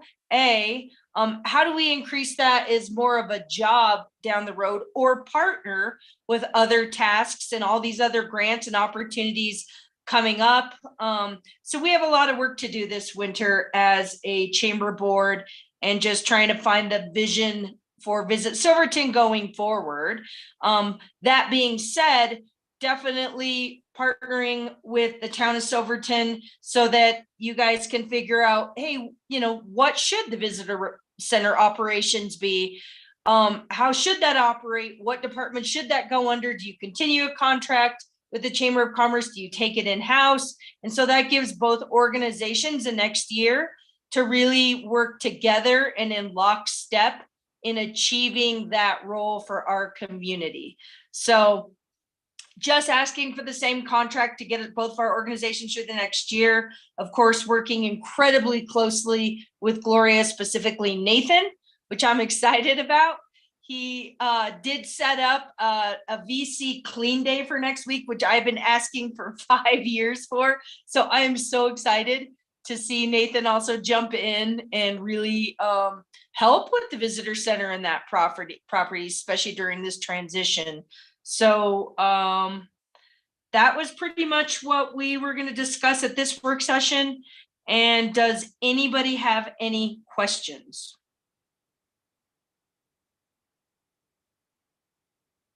And Deanne, your budget ask for 2024?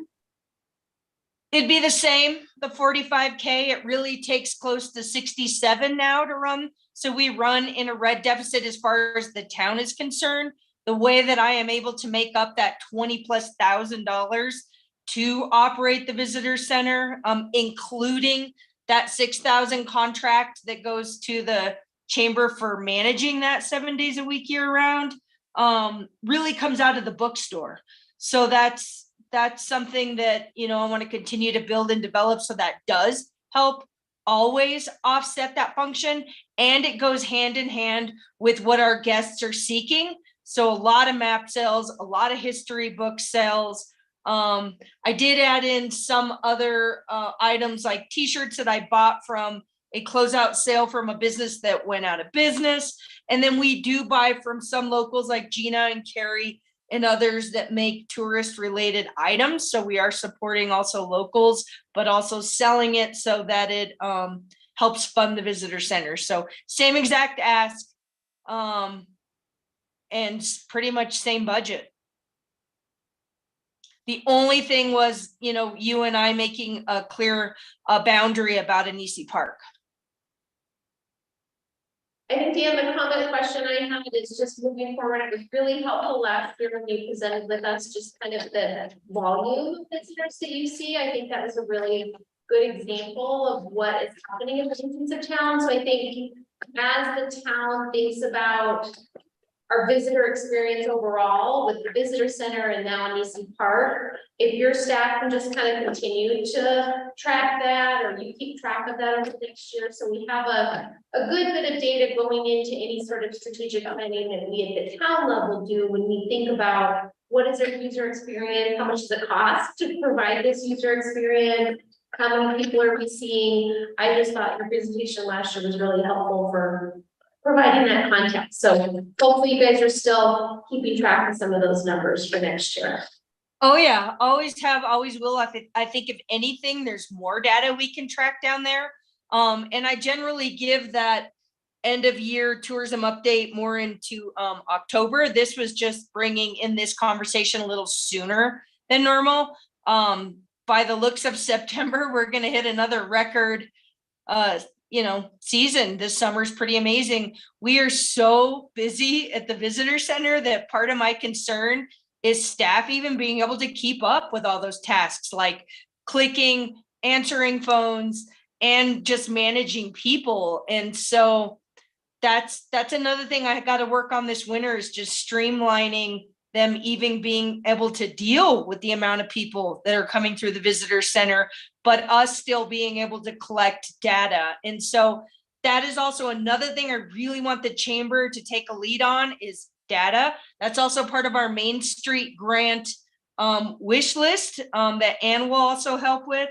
Is, we all discuss data, right? We all see data with whatever lens that we have in our own brains, or maybe our own thresholds at our businesses.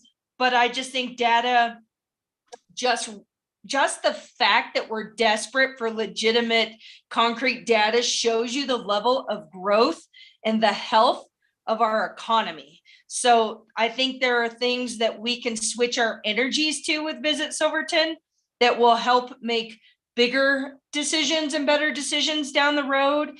And running it like, we have when I took the job 9 years ago is just not a thing. So we would love to move into a strategic plan, create stronger partnerships. And I think there's way more data we can collect coming through those thresholds. And now I'm looking for an auto counter, because my staff is having a hard time just even keeping track of everyone hitting those doors and answering questions and answering telephones and all the things that are happening down there, which is a healthy sign for the traffic flow.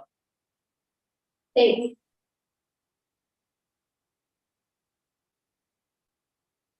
Gloria, do you have anything to add? No, not at this time. Well, thank you for the early conversation. We thought this was something important to maybe talk with you guys about a little bit sooner than more into October when we normally do. So I will be back with you guys to do that kind of end of summer presentation and to talk about data. And of course, keep specifically Gloria in communications, and also through Dana, about what our strategic plan will be that we will have this winter. Thank you, Deanne. Thank you. Again, thank you. I think, I really appreciate hearing the plan for the future. I think it sounds like a good plan to come up with the iteration of South and EC Park and other ways for the chamber to optimize, and really appreciate all the support you bring from the community.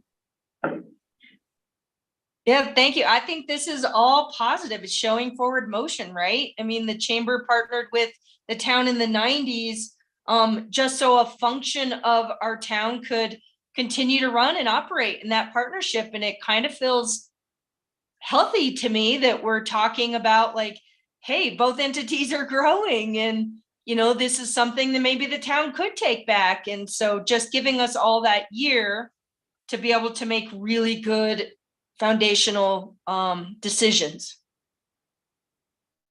Awesome.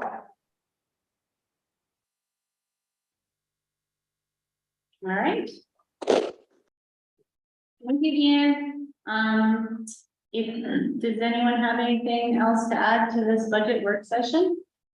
Would you like to take 8 minutes before we start into our next meeting? How do we conclude the work session at 6:52 p.m. and take 8 minutes before our next meeting? Thank you. There.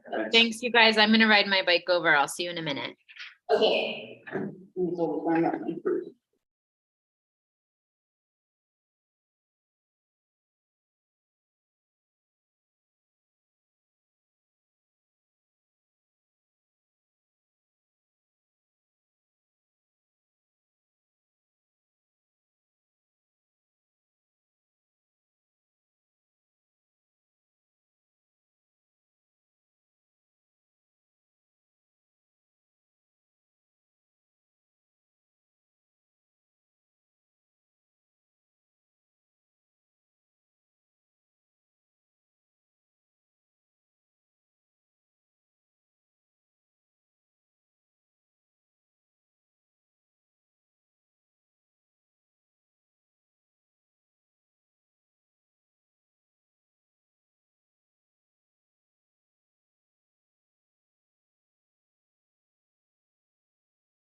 pledge allegiance to the flag of the United States of America, and to the republic for which it stands, one nation, under God, indivisible, with liberty and justice for all.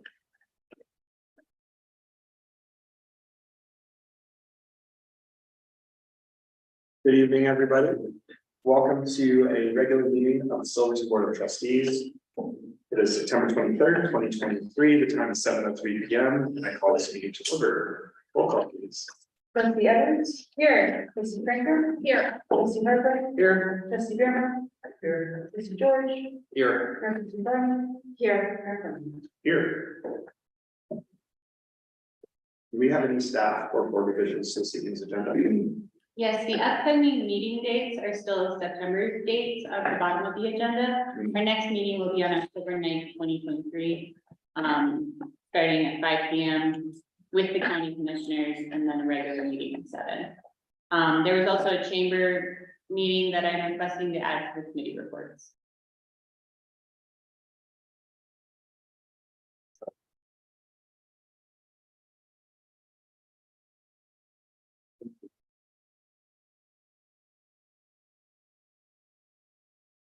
Sleep for the first time ever. We have, got it. Oh, no, it's just like, we have 0 in-person participants and 0 online participants. Perhaps some people are watching on YouTube, but we can't see you. Although the attendees list just popped up as well. And we're all here. Let's sit here. That's- Party then. So, opening and closing public comments, since there's no one here to make public comments. Would anyone here like to make public? No. Guess not. We will for the next 2 hours. We do not have any presentations or proclamations, so we will go to our first item on the agenda, which is for a new business proposition 123 commitment, and I think Lucy has some awesome stuff to tell us. Sure, so, Prop 123, is a proposition passed in 2021 or 22. And it basically creates a statewide, affordable housing fund that can only be accessed, if a jurisdiction opts in. The funding can be accessed by nonprofits, by community land trusts, by local governments, and by private developers. So it's kind of a unique fund. So next step is to opt in. Opting in requires that municipalities make a commitment to increasing affordable housing by 3%. And that number comes from a baseline that's determined through the American Community Survey. Throughout kind of all the conversation and throughout going to all the trainings and talking to other municipalities, a lot of people have noted that it's not the most accurate way to come up with your AMI or your kind of affordable housing baseline. So they created a tool where you can manipulate it and you can use other municipalities' AMIs and you can kind of manipulate your the number of affordable rentals and for sale units that your baseline shows.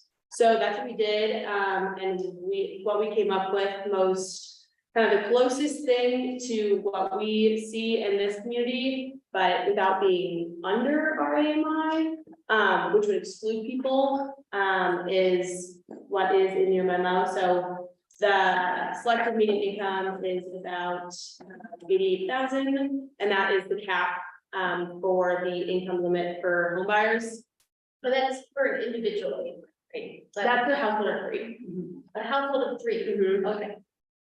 And without manipulating it, what they gave us was far, far lower, and I think would have excluded a lot of people in this town that deserve to be included in affordable housing. And then we got our baseline to require us to build about 10 units over 3 years. There is no penalty if you do not get to that number. Except for that you cannot opt in for the next round, so we would not be able to access those funds in 2027. However, the town has, has every intention of getting to that number through our projects and through projects through SGDA or Sustainable Development Association. And yeah, so we just have to submit this commitment, say we're gonna get there. All funding that comes from, the Affordable Housing Fund, statewide fund, goes towards those numbers. And then anything else that falls, within these limits also gets included.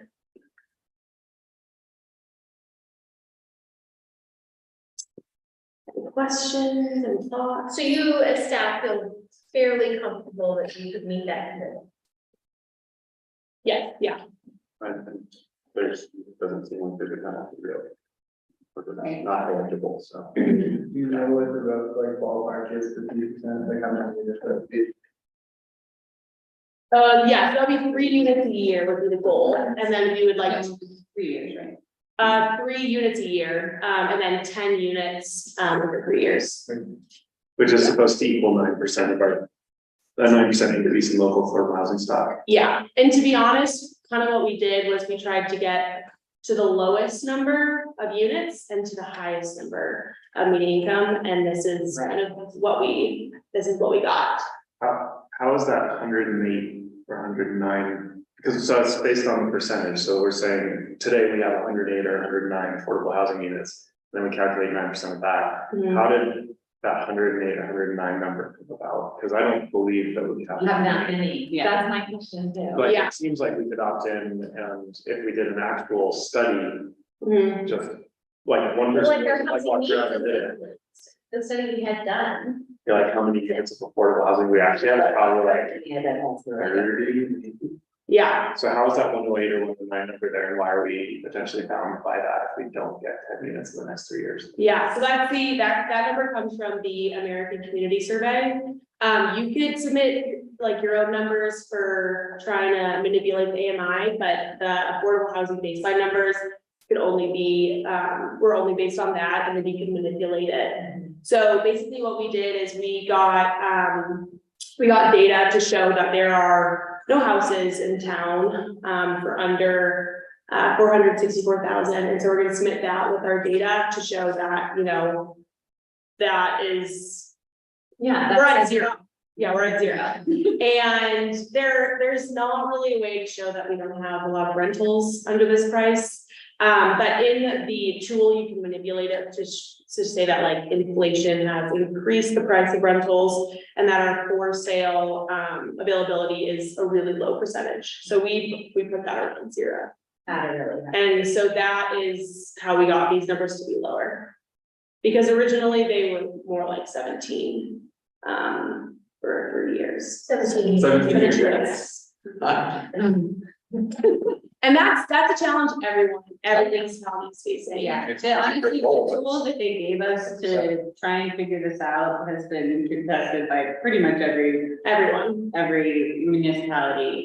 We get to the best guess that we can, to opt in for these funds, but in reality, like, we are committed to those 3 units, and we have set an AMI that we feel is better for our community. Than what was originally given to us. And they developed this tool after all of the municipalities kind of raised us think about it.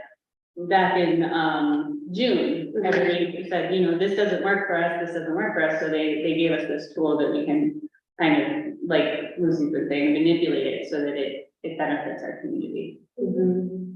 And what we found was, as we were manipulating it, you can use neighboring county or neighboring towns AMIs, and as that AMI increases, so does the number of units you have to build. So this was kind of the balance that we found. If we had gone to a much higher AMI, we would have been building we would have been required to build much more units, and but we would probably be setting that AMI lower than what we'd be committing to, so it didn't really make sense. And if we build all the townhomes that we had planned for next year, we're set, Yeah, but it's not realistic. if we do. Where exactly are we putting the first units if the grant funding came through tomorrow? Mhm. Where is that footprint? That would be an info. Like next to the current county buildings? like Like in the the house, middle? yeah, no, on the side of the house, Side. as we've had planned and almost funded this year. And so that land's already pretty much shovel ready, Yeah. Yeah, that is. so we just need to pour foundation and Yep, get going. yep. And how many units could we fit in just those spots? We estimated 2, We 4. talked about a total housing plan, 42 units, but they weren't all gonna go right there. Right. So this would be 10 townhomes. Okay, so we can knock it out just with those ones, if we figured out how to fund it. Yep, Which again is 10 townhomes, not, it's 10. it would be 10 units. Units. Sorry, yeah. So what happens if we? 5 townhomes. What happens if we come up with a feasible and realistic plan for building those 10 units over the next 3 years, but none of them are done next year or the year after?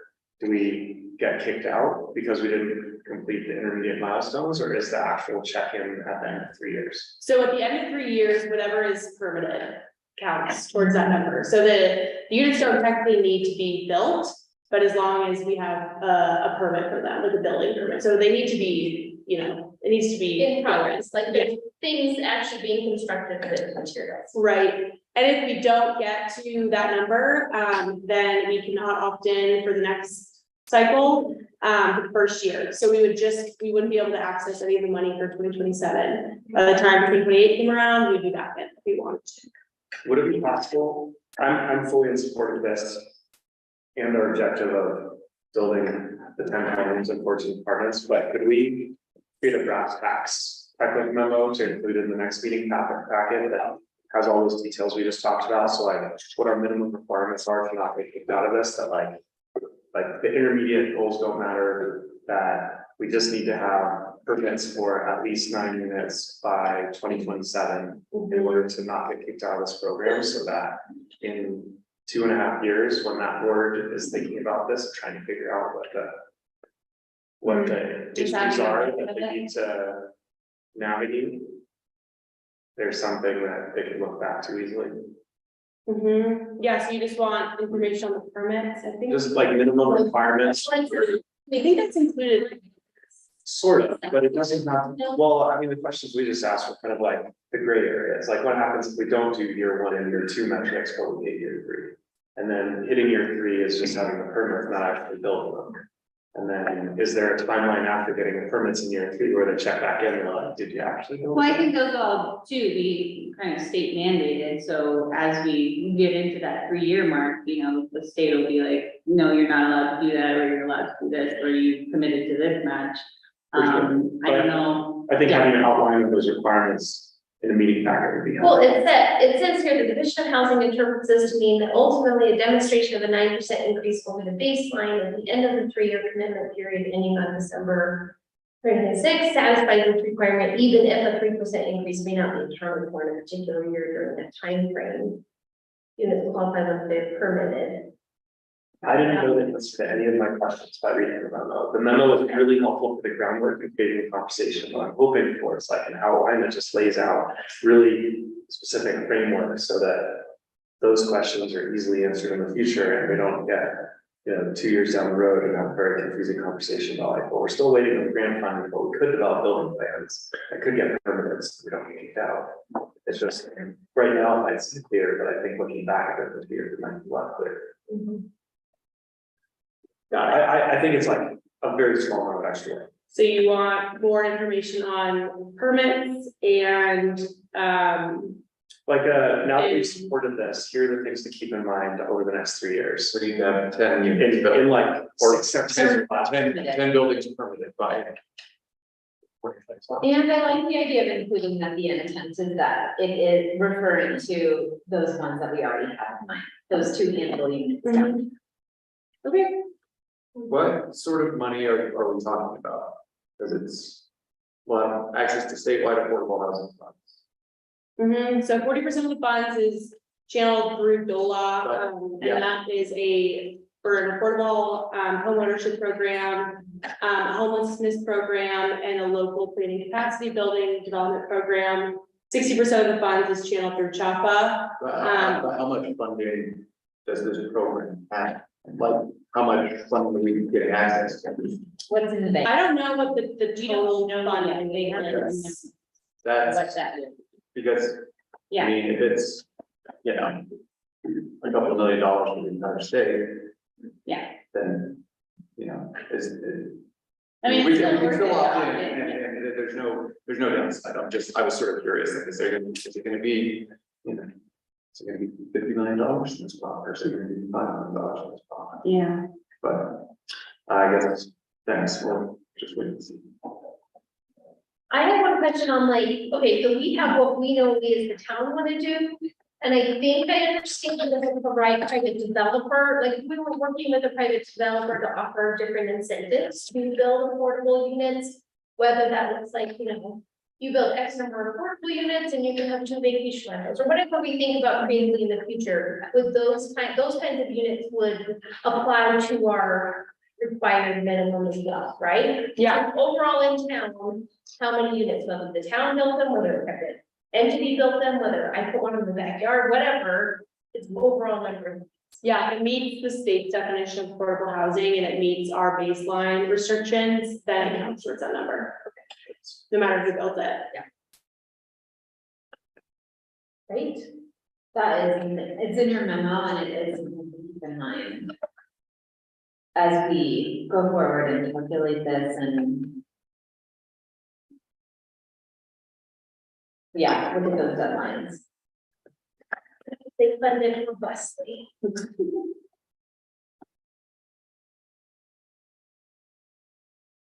Is it possible that we will be unsuccessful in petitioning for the AMI amounts that we're looking at, or that those numbers will get retested in 2 or 3 years and adjusted one way or the other? No, they get locked in, so it's possible that I'll submit this, because we haven't submitted our committee yet. So it's possible that I'll submit this and they have the right to say, no, those aren't the numbers that we want to see for your community. But I haven't heard of that happening to anyone yet, so. And even if we don't ask for an accommodation in the total number of units, is it worth mentioning that we think that the actual number of affordable housing units in our community is like in the double digits and maybe the low double digits? Yeah, I've expressed that multiple times and we'll do that in a minute. Yeah, thank you. Yeah. Awesome, that's great. All right, I'll make the motion for the town of Silverton to opt in for Proposition 3 using the metrics they've been effective for the Including request. The chamber would like to see additional verbiage, right? Just imagine that we forgot this conversation, like what can we do to just set us up for like the 30-second recap? And then I'll set it here soon. Thank you. Trustee Evans? Yes. Trustee Cranker? Yeah. Trustee Harper? Yes. Trustee Fairmont? Yes. Trustee George? Yeah. Trustee Thorne? Yes. Mayor Burton? Yeah. Thank you, Lucy. All right, the next item on our agenda is consideration to approve the consent agenda items. And in the consent agenda, you will find the regular payroll, accounts payable, meeting minutes. There is July sales tax in there. There is a business license renewal for Greenworks. This is a marijuana business license renewal, visitor center contract, as we discussed earlier. And then a memorandum of understanding with the Department of Revenue so that I can access the 1% sales tax and new sales tax numbers from that end. And I am working with the state to get reports as well for the amount that we receive from the county, because I don't receive any kind of like receipt or anything from the state. It just comes straight from Lily. So I'm working on making notification of that as well.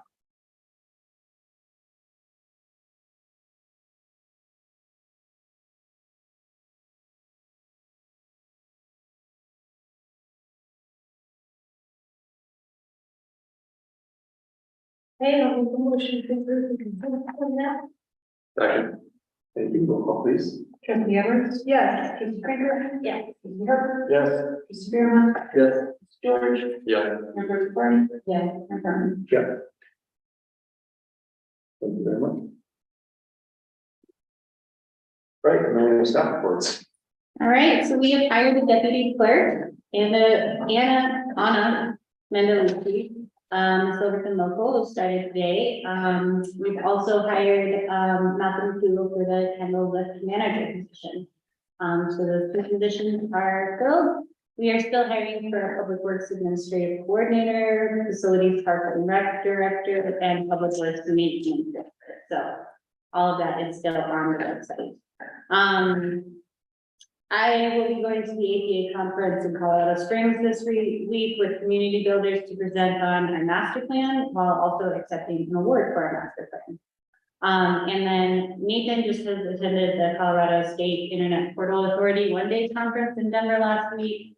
And also accepted a grant award for technology in Easy Park and Kendall, including Owl speaker system experience. And then we are doing the staff reports for the rest of those staff kind of every other meeting, while I still do mine every time. Is there anything we can take off in the new list?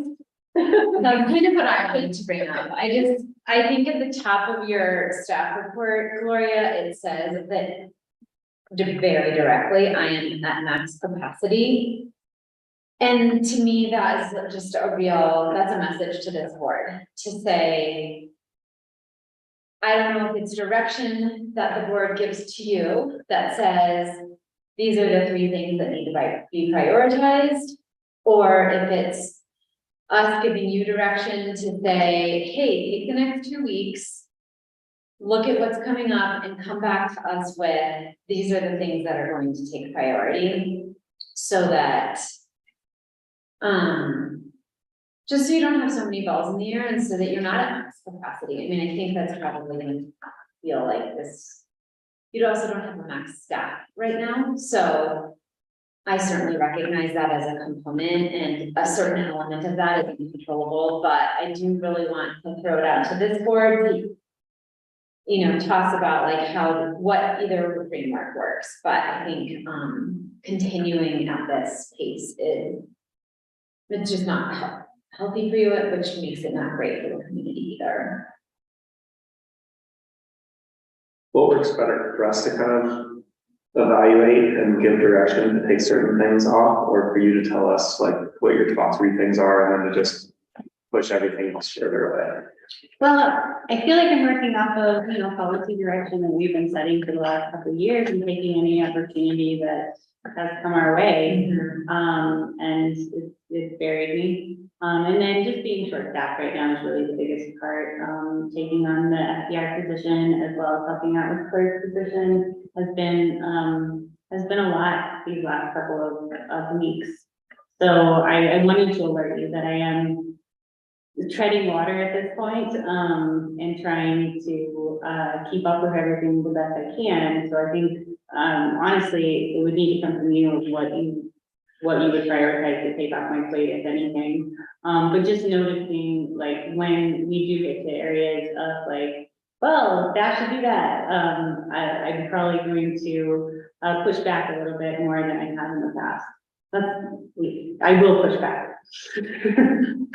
And I'd like us to be able to have a discussion to consider like what can come off, because I don't prefer to do a few things very well, but a lot of things kind of okay. Well, and I think just looking at the list, I think the one that maybe should be at the top of the list is recruit and hire. Because that will be the thing that maybe hopefully gives immediate relief or, but, I guess then you also train, so then that's maybe not. It's something that obviously would help long term, even short term. Definitely one been one of my priorities, but it's good use. Well, and it's tricky, right? Because staffing, hiring is like a priority. You have to be in budget season. I mean, maybe there's ways we can do budgeting a little more scrappy.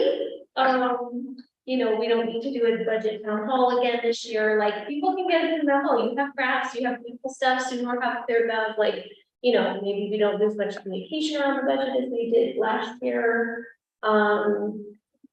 Are are there any, we have a variety of grants on there and those have their own deadlines and requirements. Is there anything in the granting space that could be rejiggered or? Well, I'm starting to move some of the grants over to Sarah, Sarah Moore, the new grant administrator, so it's just taking a little bit to Yeah. get her used to each of these grants. Or things in the upcoming issues, you know. The entrance monument is great, but it needs to be paused. Signs and parking important, but also potentially can be just be prioritized, or, you know, I don't know, is there stuff that we can help you with around profit reviews or anything else that the board can do? And maybe that's something I can evaluate and pick out my top 3 and see if they will work with you all. Or top 5, I would probably say.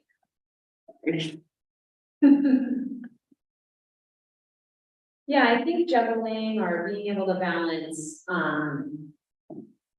sort of the essential services, like budgeting. Budgeting is a legal process that the town goes through. That doesn't seem like something that's gonna get kicked off the table, but, you know, trying to evaluate the high impact, high need,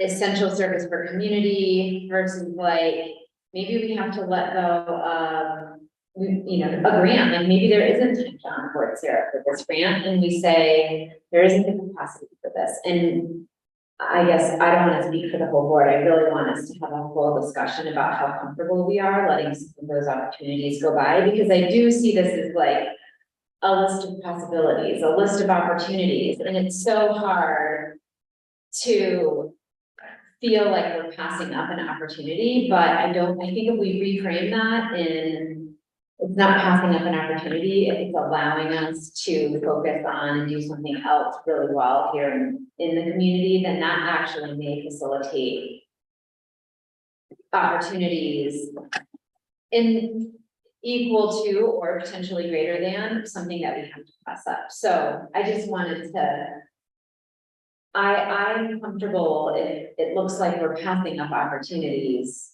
to just take a deep breath and let the opportunity go by and do what we have, the 3 to 5 things, but not the 6, really well and take some things off the plate. Yeah. I can kind of go through it. Honestly, if it wasn't budget season, I probably could handle it all. But with budget season on top of that, and having, and I did this to myself, but a new budget system and kind of a fresh clerk itself, kind of a lot. Yeah, I mean, those things sound like enough. And we have a special election. I mean, there's a lot of anomalous things that kind of can't be put aside. And so I think to Sally's point, like, you absolutely have been moving forward in all of these with our policy direction. Like, there's nothing on here that we haven't prioritized for you, but there also are external things that have happened that can cause us to say, let us deprioritize some of these for or with you. Thank you, I appreciate that support.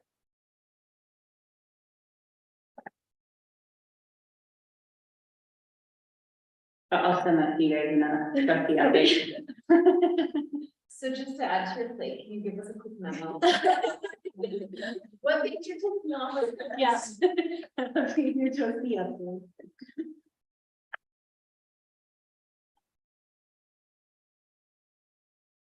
Anything like that, please? Great. And next we have committee reports. First is the September 18th finance committee meeting. Listen to our budget work session, and that summarizes everything we talked about the budget. Yeah. Right? Is there anything? Oh. Budget. And then there was the chamber meeting as well. Yeah, we did have a change. I'm just gonna get that data. I got quick notes, very quick. We had a terrific meeting. Ann Chase and Sarah Moore of the San Juan Development Association were in attendance. They briefed us on what they're gonna be doing here in town. It was wonderful. We have 3 appointments for next meeting next month. Molly Barella's seat, Melanie Barber's seat, and Cliff Pinto's seat as president will be coming up. Cliff Pinto has expressed his willingness to want to run again, and he will. And that was it. Very short. Any questions? Did want to highlight that we are recruiting for the Land Use and Development Code Stakeholders Group to help facilitate rewrite of our code. This is building on the master plan, so thinking about those big policy suggestions in the master plan that we need help narrowing down. And this group will be used to help narrow those down in scope and then present to the community. So they won't be presenting, the consultants will be presenting, so I don't want that to scare you away. But we anticipate them meeting about 8 times in the next year to help guide that rewrite process. So that application is open and hopefully it'll be in the paper this week. And we didn't get it in the paper last week, so we're going to extend that deadline to the 9th. I have received a couple applications already. And then we are still recruiting for our historic review committee that we're starting with the town separating from the planning commission. So those are due October 2nd. And we're starting to get some applications for that as well. So all in the down.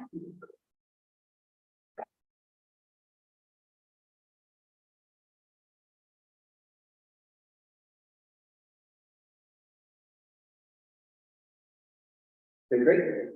Next item on our agenda is trustee reports. Do we have any of those this evening? I will be gone for October.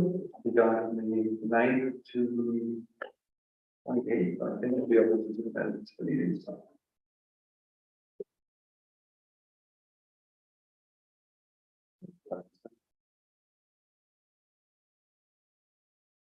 I wrote a statement. I'll read it.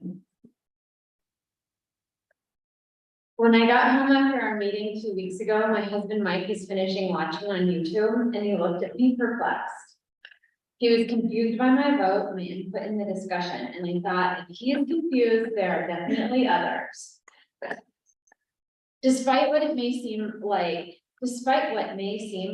contrary thinking or lack of unity, I continue to be incredibly grateful to serve on this board of trustees with people whom I deeply respect for their thinking as well as their commitment to what is best for the Silverton community. I know that there is a global climate crisis and we must act collectively to mitigate the effects of climate change. This board takes environmental issues seriously, as do I. My position is not about wetlands, it's about the general context of how we make decisions as a board. Over the last several years, I have learned that every issue that comes in front of this board is important, if not essential to someone. Sometimes it's moving an issue forward, sometimes it's stopping something from happening.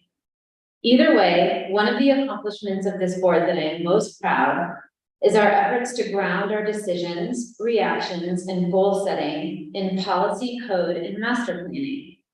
Our ability and willingness to be analytical, strategic, and intentional in our discussions and decisions is the only way to also be transparent, fair, objective, and focused. It is the mechanism by which we can act as guardians of the community's input and vision for the future. In the case of the wetlands, as with other issues that have come before the board, the little incremental steps in the process seem to make sense when presented, and moving through those steps appears decisive and productive. However, the mistake is in the absence of design, defining the overall targeted outcome first so that the little steps can be intentional and focused rather than reactive and random. We need to know what to research. We need to agree on a budget. We need to find experts, hold work sessions and community engagement, and create a shared understanding of the overall scope of a project as it relates to an agreed upon goal or priority. There are many issues facing the town of Silverton today, as we've noted previously. Each requires different levels of attention, financial support, and staff time. Together, it's an impressive undertaking and something we can be proud of as a town and board. To name a few, on the list, affordable housing and land banking, full code rewrite, large-scale infrastructure updates, perimeter trail, Blair Street improvements, signage, nonprofit collaborations and financial support, maximum square footage and single lot development code updates, wetland protection and conservation, facilities maintenance and expansion, staffing, budgeting. The items on this list and many others I didn't mention require an awesome amount of planning, attention to detail, research, and execution. Our municipal government can only be as effective as what we can accomplish, not what we wish to accomplish. I believe it's the role of this board to protect the essential services the government provides the community and use the master plan to prioritize and direct staff on what matters most to the community in a focused, intentional way. And while everything wants to be first place on the list, if we put everything in first, we accomplish nothing, which for some people in our community may be just fine. But for me, it's not why I'm sitting here. I'm here to be part of creating transparency, upholding the process that allows the community's engagement to be heard and executed. And it may feel like it's taking forever, but when we give our amazing, highly capable staff the time and resources they need, they will deliver and we will all benefit. Thanks for the time.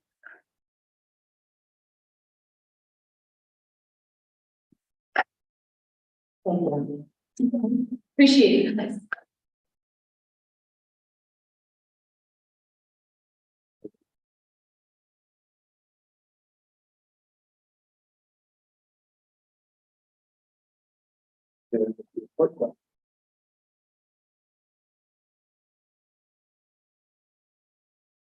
Then we will move along to any business, 9A, wetlands RFP review, and be consistent on this issue, the reasons stated previously, I'm refusing.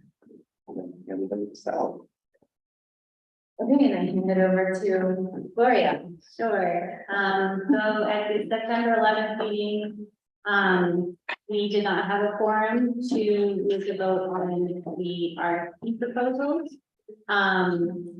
The staff recommended either Ironwood Consulting or Quandary Consultants to conduct the wetland inventory. We also recommended that trustees consider breaking out the inventory cost from the program development, just starting with the inventory so you guys can get a scope and scale of it. And then we're representing this to you all to evaluate the RFP. Ironwood spoke with staff on a specific proposal recommendation within that proposal. And then there are concerns about being able to conduct the inventory in the original timeframe.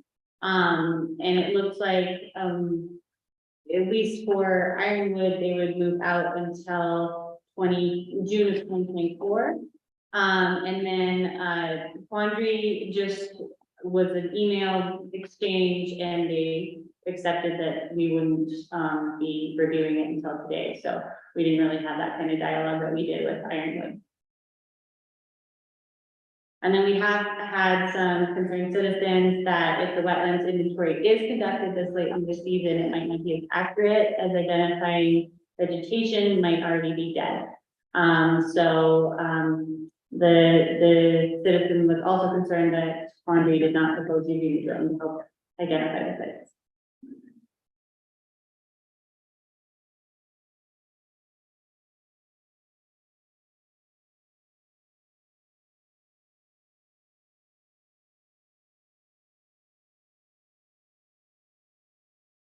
We have input on when the ideal time is to do this type of data collection?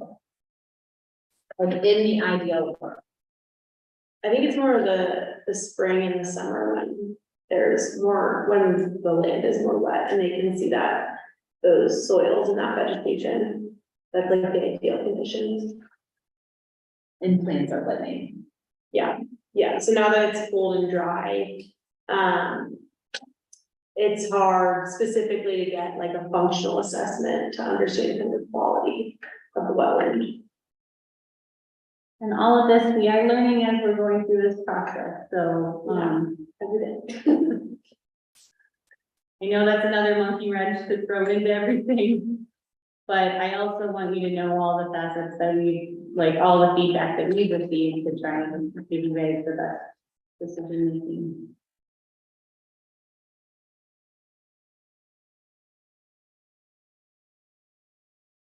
I think another citizen input question that we got in our emails was around, the Supreme Court decision and the reduction federally of protecting wetlands. I'm wondering specifically how that decision affects Silverton and can we respond to that public input here as well? It was my understanding that was concerned with the jurisdictional wetlands. Right. Which is one of the reasons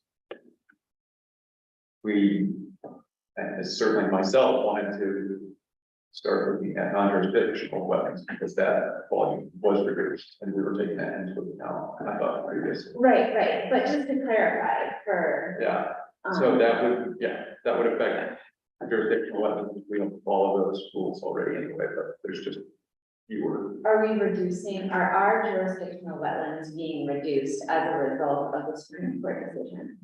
Yeah. Well, I mean, I don't think we can know that without doing a survey to see if. We don't know.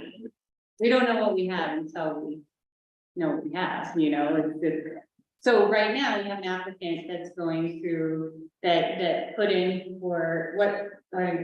Yeah, so we have our first application since putting this moratorium in place, where this moratorium would potentially, pause. Or this pause would potentially affect the application. And so we have pretty much a complete application, but what we're missing is some type of a delineation or some type of a, or a survey from qualified experts saying that there's no, wetlands on the property. And it's a somewhat infill development, proposal. It's in a design district. So really, like, if this pause was in place, there would be nothing from this application that would trigger staff to require any type of this documentation. And so we're kind of, it's just new. It's something we're kind of trying to figure out every day, and we had a lot of emails going back and forth, and it's the first time we've had to really use the language in the pause and apply it to an application. And so we are, I mean, we all kind of came to the consensus that we do need them to get a delineation prior to seeing who would actually pause their application. And at this time of year, that delineation probably can't really happen. So they are privately seeking building permission.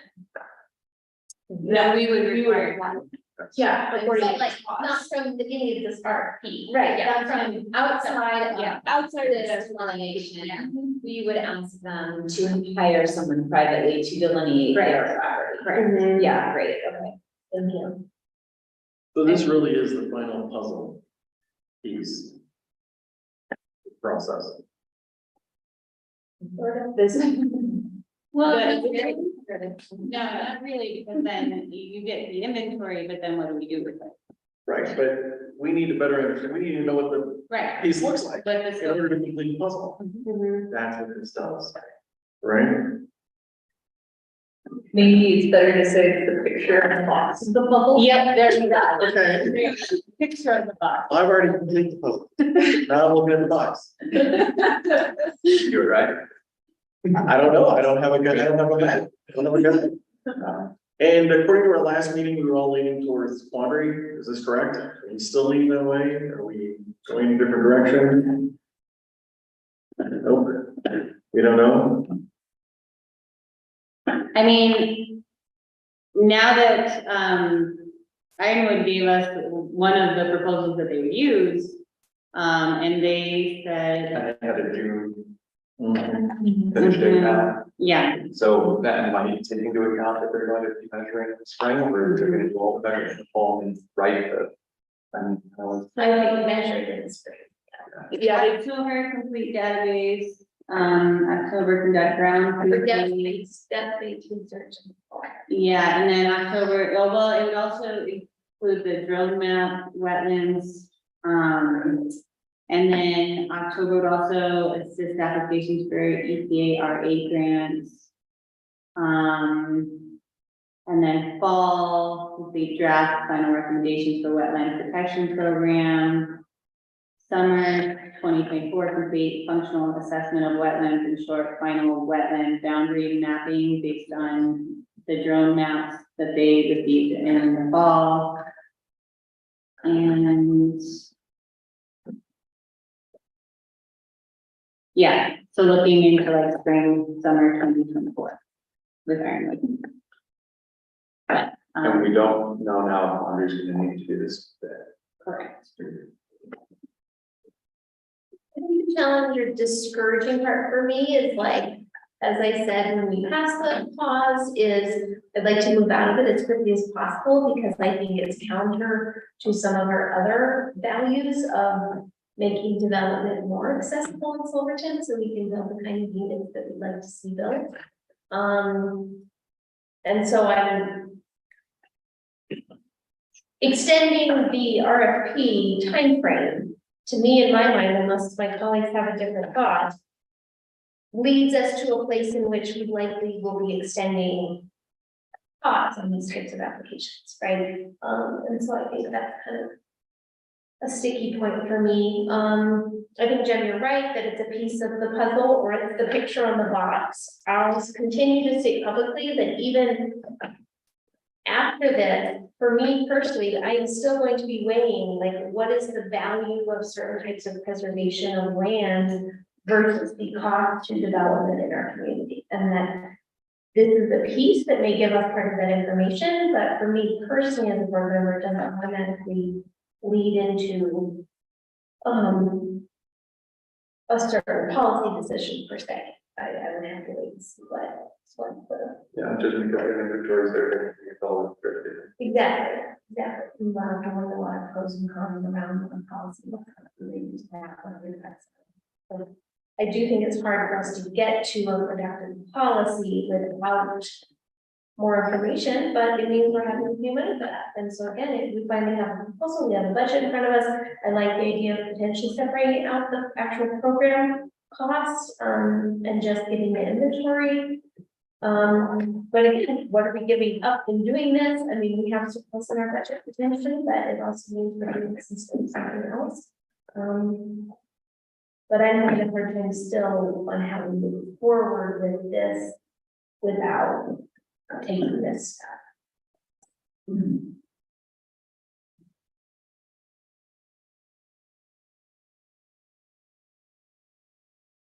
So we're leaning towards Ironwood land.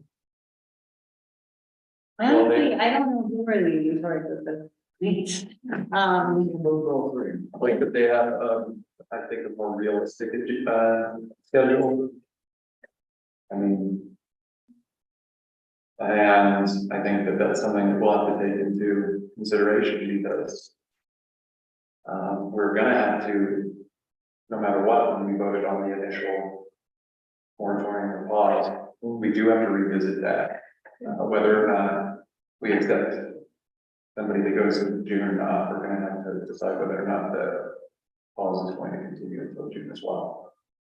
Because it's not an automatic extension just because we've accepted their proposal. We have to hit the pump button again Or, while we're in process. or, yeah, or allow them to allow applications to come in and try to realize later that maybe even if, you know, something was included in the inventory, you know, or the application coming in, so no longer in the room. Yeah.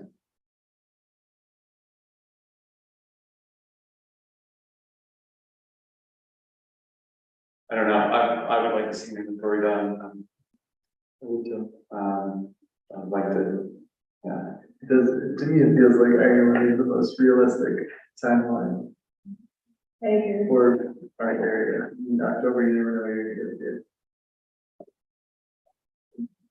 I don't want someone, you know, pay the same amount and have someone rush through your day. Yeah, I think we want to do it like the first time, especially because what I'm hearing is it's difficult to revisit this topic. So I think thinking this through, what it means to be in October in our environment.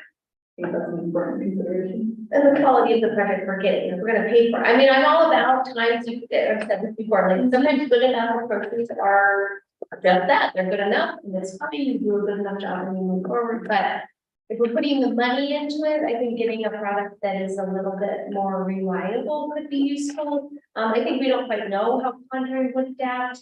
I really liked Ironwood's proposal on the drones, and I like the proposal. I have gotten some public comment on just would our ultimate product be better serve us if it was done by a completely outside entity that has really no. I mean, there's benefits to having an entity that is familiar with Silverton, and obviously we had some proposals that had very little context for our local environment. But I could kind of go both ways on the value of having someone who's very locally familiar and connected, as well as the value of having someone that's quite independent in a potentially contentious product and outcome. I think it's just good.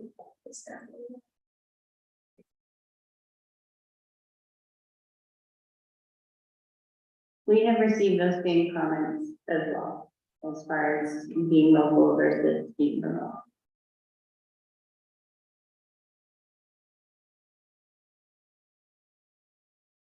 Do you see a scenario where Quandary, I mean, we released our RFP, it had the details in it, but if we went with Quandary, that we would be able to discuss with them the timing? Like if we're thinking that really for our environment, the better timing is to push it off, even though I'm annoyed or disappointed in the timing, do you think Quandary would work with us on it? I mean, I was, so I don't know, Yeah. we only did like kind of receive a thumbs up, like, okay, we'll see you next meeting, kind of thing, so. And they're not on. Yeah.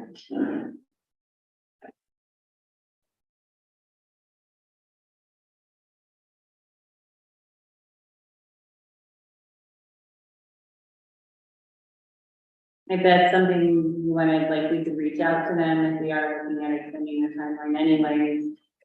I'm just saying. I know that since I didn't vote last week, that this is what has pushed us out 2 more weeks. However, I also want to acknowledge that September and October still aren't June and May or July. And so like seasonally, I think, yes, we had a 2-week delay, but it's not like it radically shifted this season. And so if it's really a better time of year to do these delineations and collect this data in the springtime, then I think the expert, I would imagine the expert would come to us and say, here's what we can offer you in the month of September or October. And, you know, we would prefer, because this is typically how we collect this information, to do it in June. And I think it came from any scientist would probably be able to make that case to our community.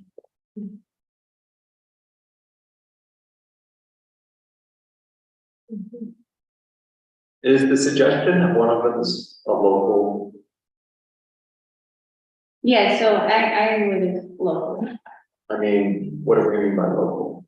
like she lives there in Portland. Okay, so, but the list of people on the actual application was more than 1 person. Right. It's a Four Corners area. Mhm.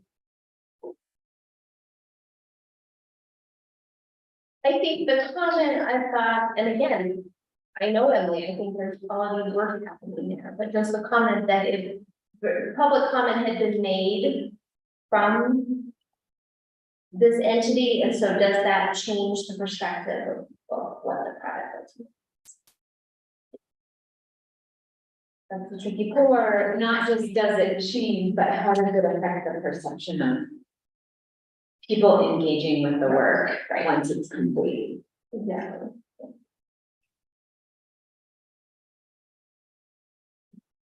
That's a better way to say it. I hear what you're saying. But it's not non-employees, well, now we're engaged in all these issues and connected to these things, and we have our talent to offer our community, so that's. Good job.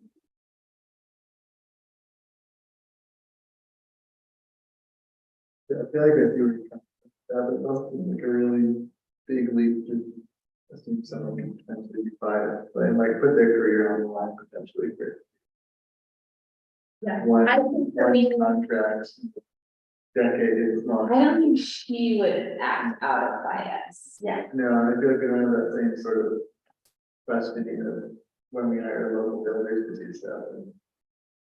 Local contractors to do other things. It's also not just a team made up of people that live in Silverton, there's more than one person on this team. I think to your point, Erin, it's not any assumption on the quality of the work, it's the assumption of the perception of the work. Like, for me, when we walk out of this, I want a product. If I'm going to make policy that affects people's land, that is a really significant investment that they made, I really want a product that at least has as much community, support as we can muster.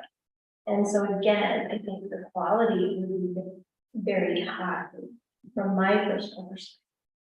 But I've received comments that are worried about. And I don't think, I just don't think it's based on the. That would be nice.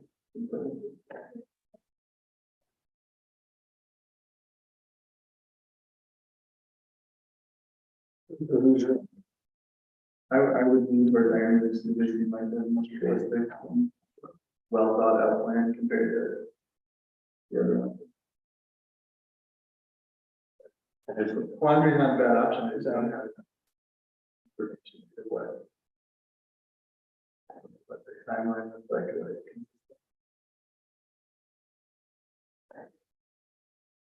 Well, I could reach out to them if that was your desire.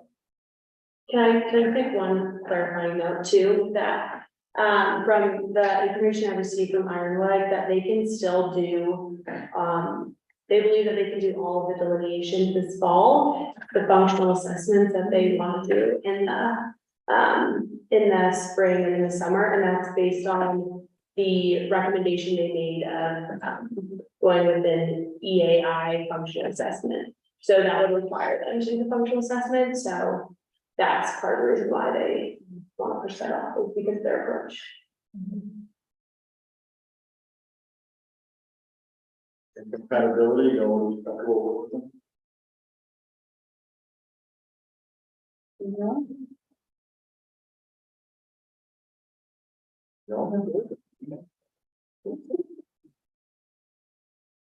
That has to be comfortable. I mean, I would have been the most responsive, for sure.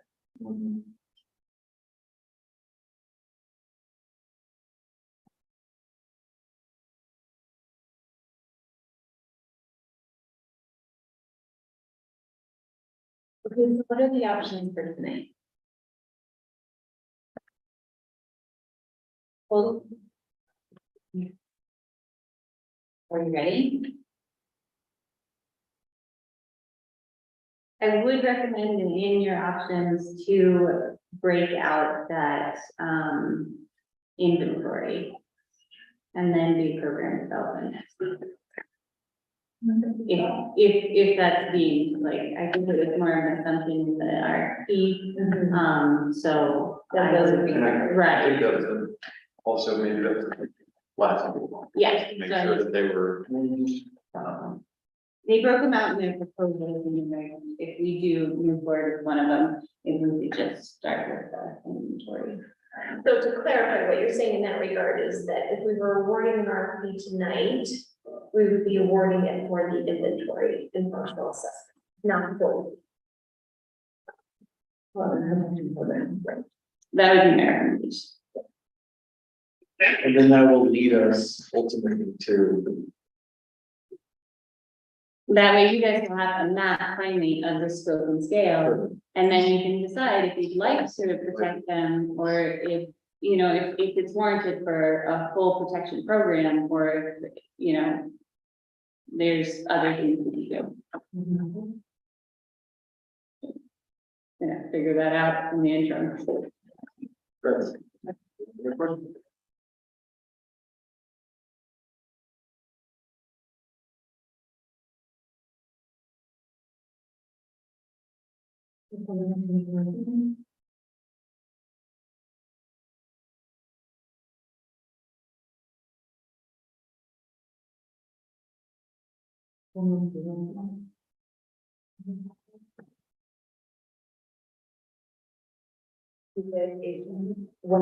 Two.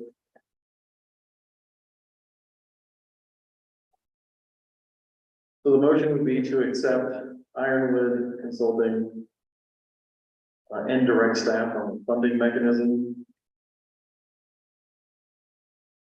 Yes, but in that it could also say, to just be awarding the RFP for the, inventory.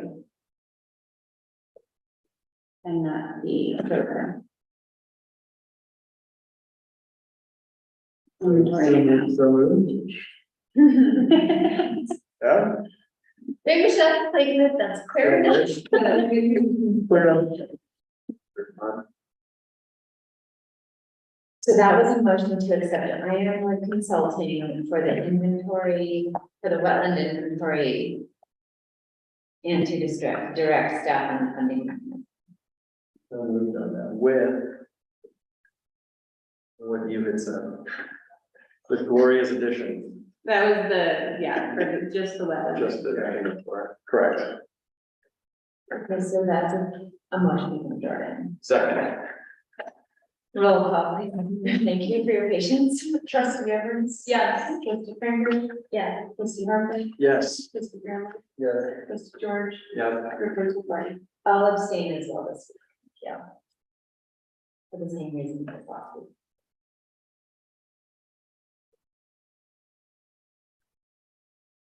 Okay, thanks, everybody. Shane? Thank you, guys.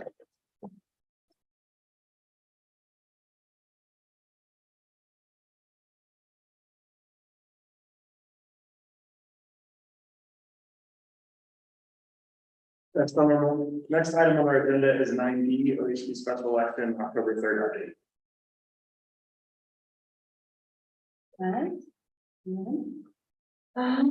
Yeah, so the next Tuesday, ballots have been out for a little while. If anybody out there has not received their ballot, please come to town hall and give you a replacement. It should have come back by now.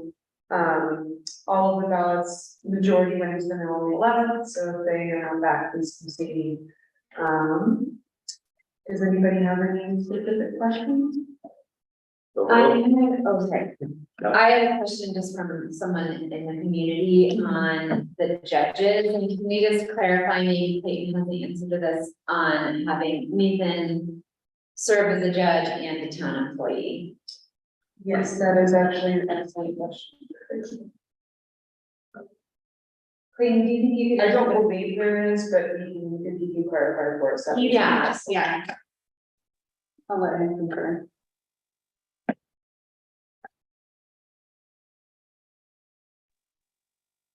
You guys, you were breaking up a little bit. Can you repeat the question? I'm sorry. Clayton, yeah, that was a question from a community member on Nathan Baxter serving as an election judge while simultaneously being employed by the town. Yeah, so there's no exclusion on employment or election judges not being staff or employees of the town. The requirements are, I sent an email to Gloria, are that you're a US citizen and that you have the mental capacity to do that, that you are trained, There's a few other ones that are pretty basic. You obviously have to be a voting member of the jurisdiction. And then the only real exclusion is if we were voting on personnel, you wouldn't be allowed to be related to a person that was on the ballot. And so, I mean, those are basic terms. And so I didn't find anything, or I've never heard of any exclusions that staff members cannot be election judges. The only person that can be is me. Okay, that's me. Thanks, Clayton, thanks for clarifying that. Yep. Now, I would say that if you have community members that he would be taking the place of by appointment of the clerk or something like that, that would cause, a optics issue, then you probably want to try to avoid it. Okay.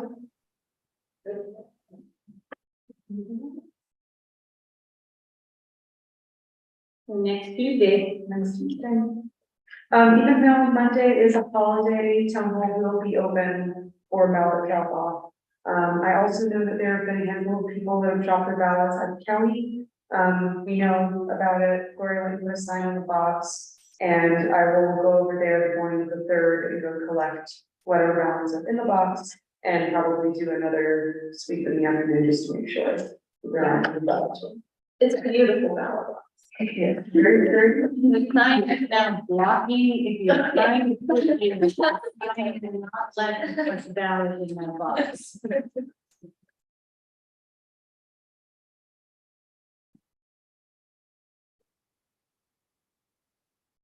Okay, so we'll move to our closing public comment. We will have an executive session following public comment.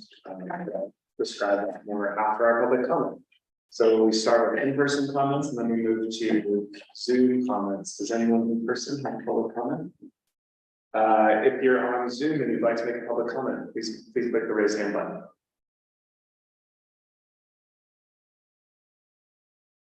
Seeing none, we'll close public comment.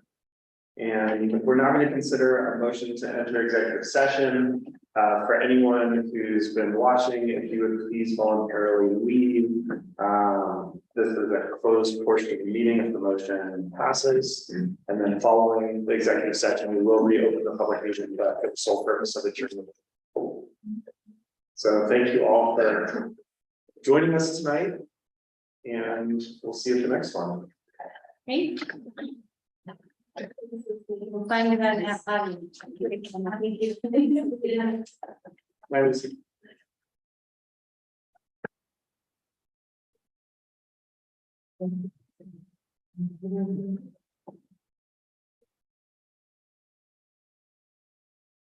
So at this time, I would entertain, so what we're going to do is we'll go through the motion process and then we'll wait for the Zoom to clear out and then we'll actually enter executive session. If the motion passes. So at this time, I'd entertain a motion to enter executive session under CRS section 24-6-4024B to conference with the town attorney to receive legal advice regarding the fire damage Silverton Square property. So. Thank you. Roll call, please. Trustee Evans? Yeah. Trustee Cracker? Yeah. Trustee Harper? Yes. Trustee Graham? Yeah. Trustee George? Yeah. Trustee Barney? Yeah. Mayor Burton? Yes. Okay, great. And it looks like our attendees cleared out.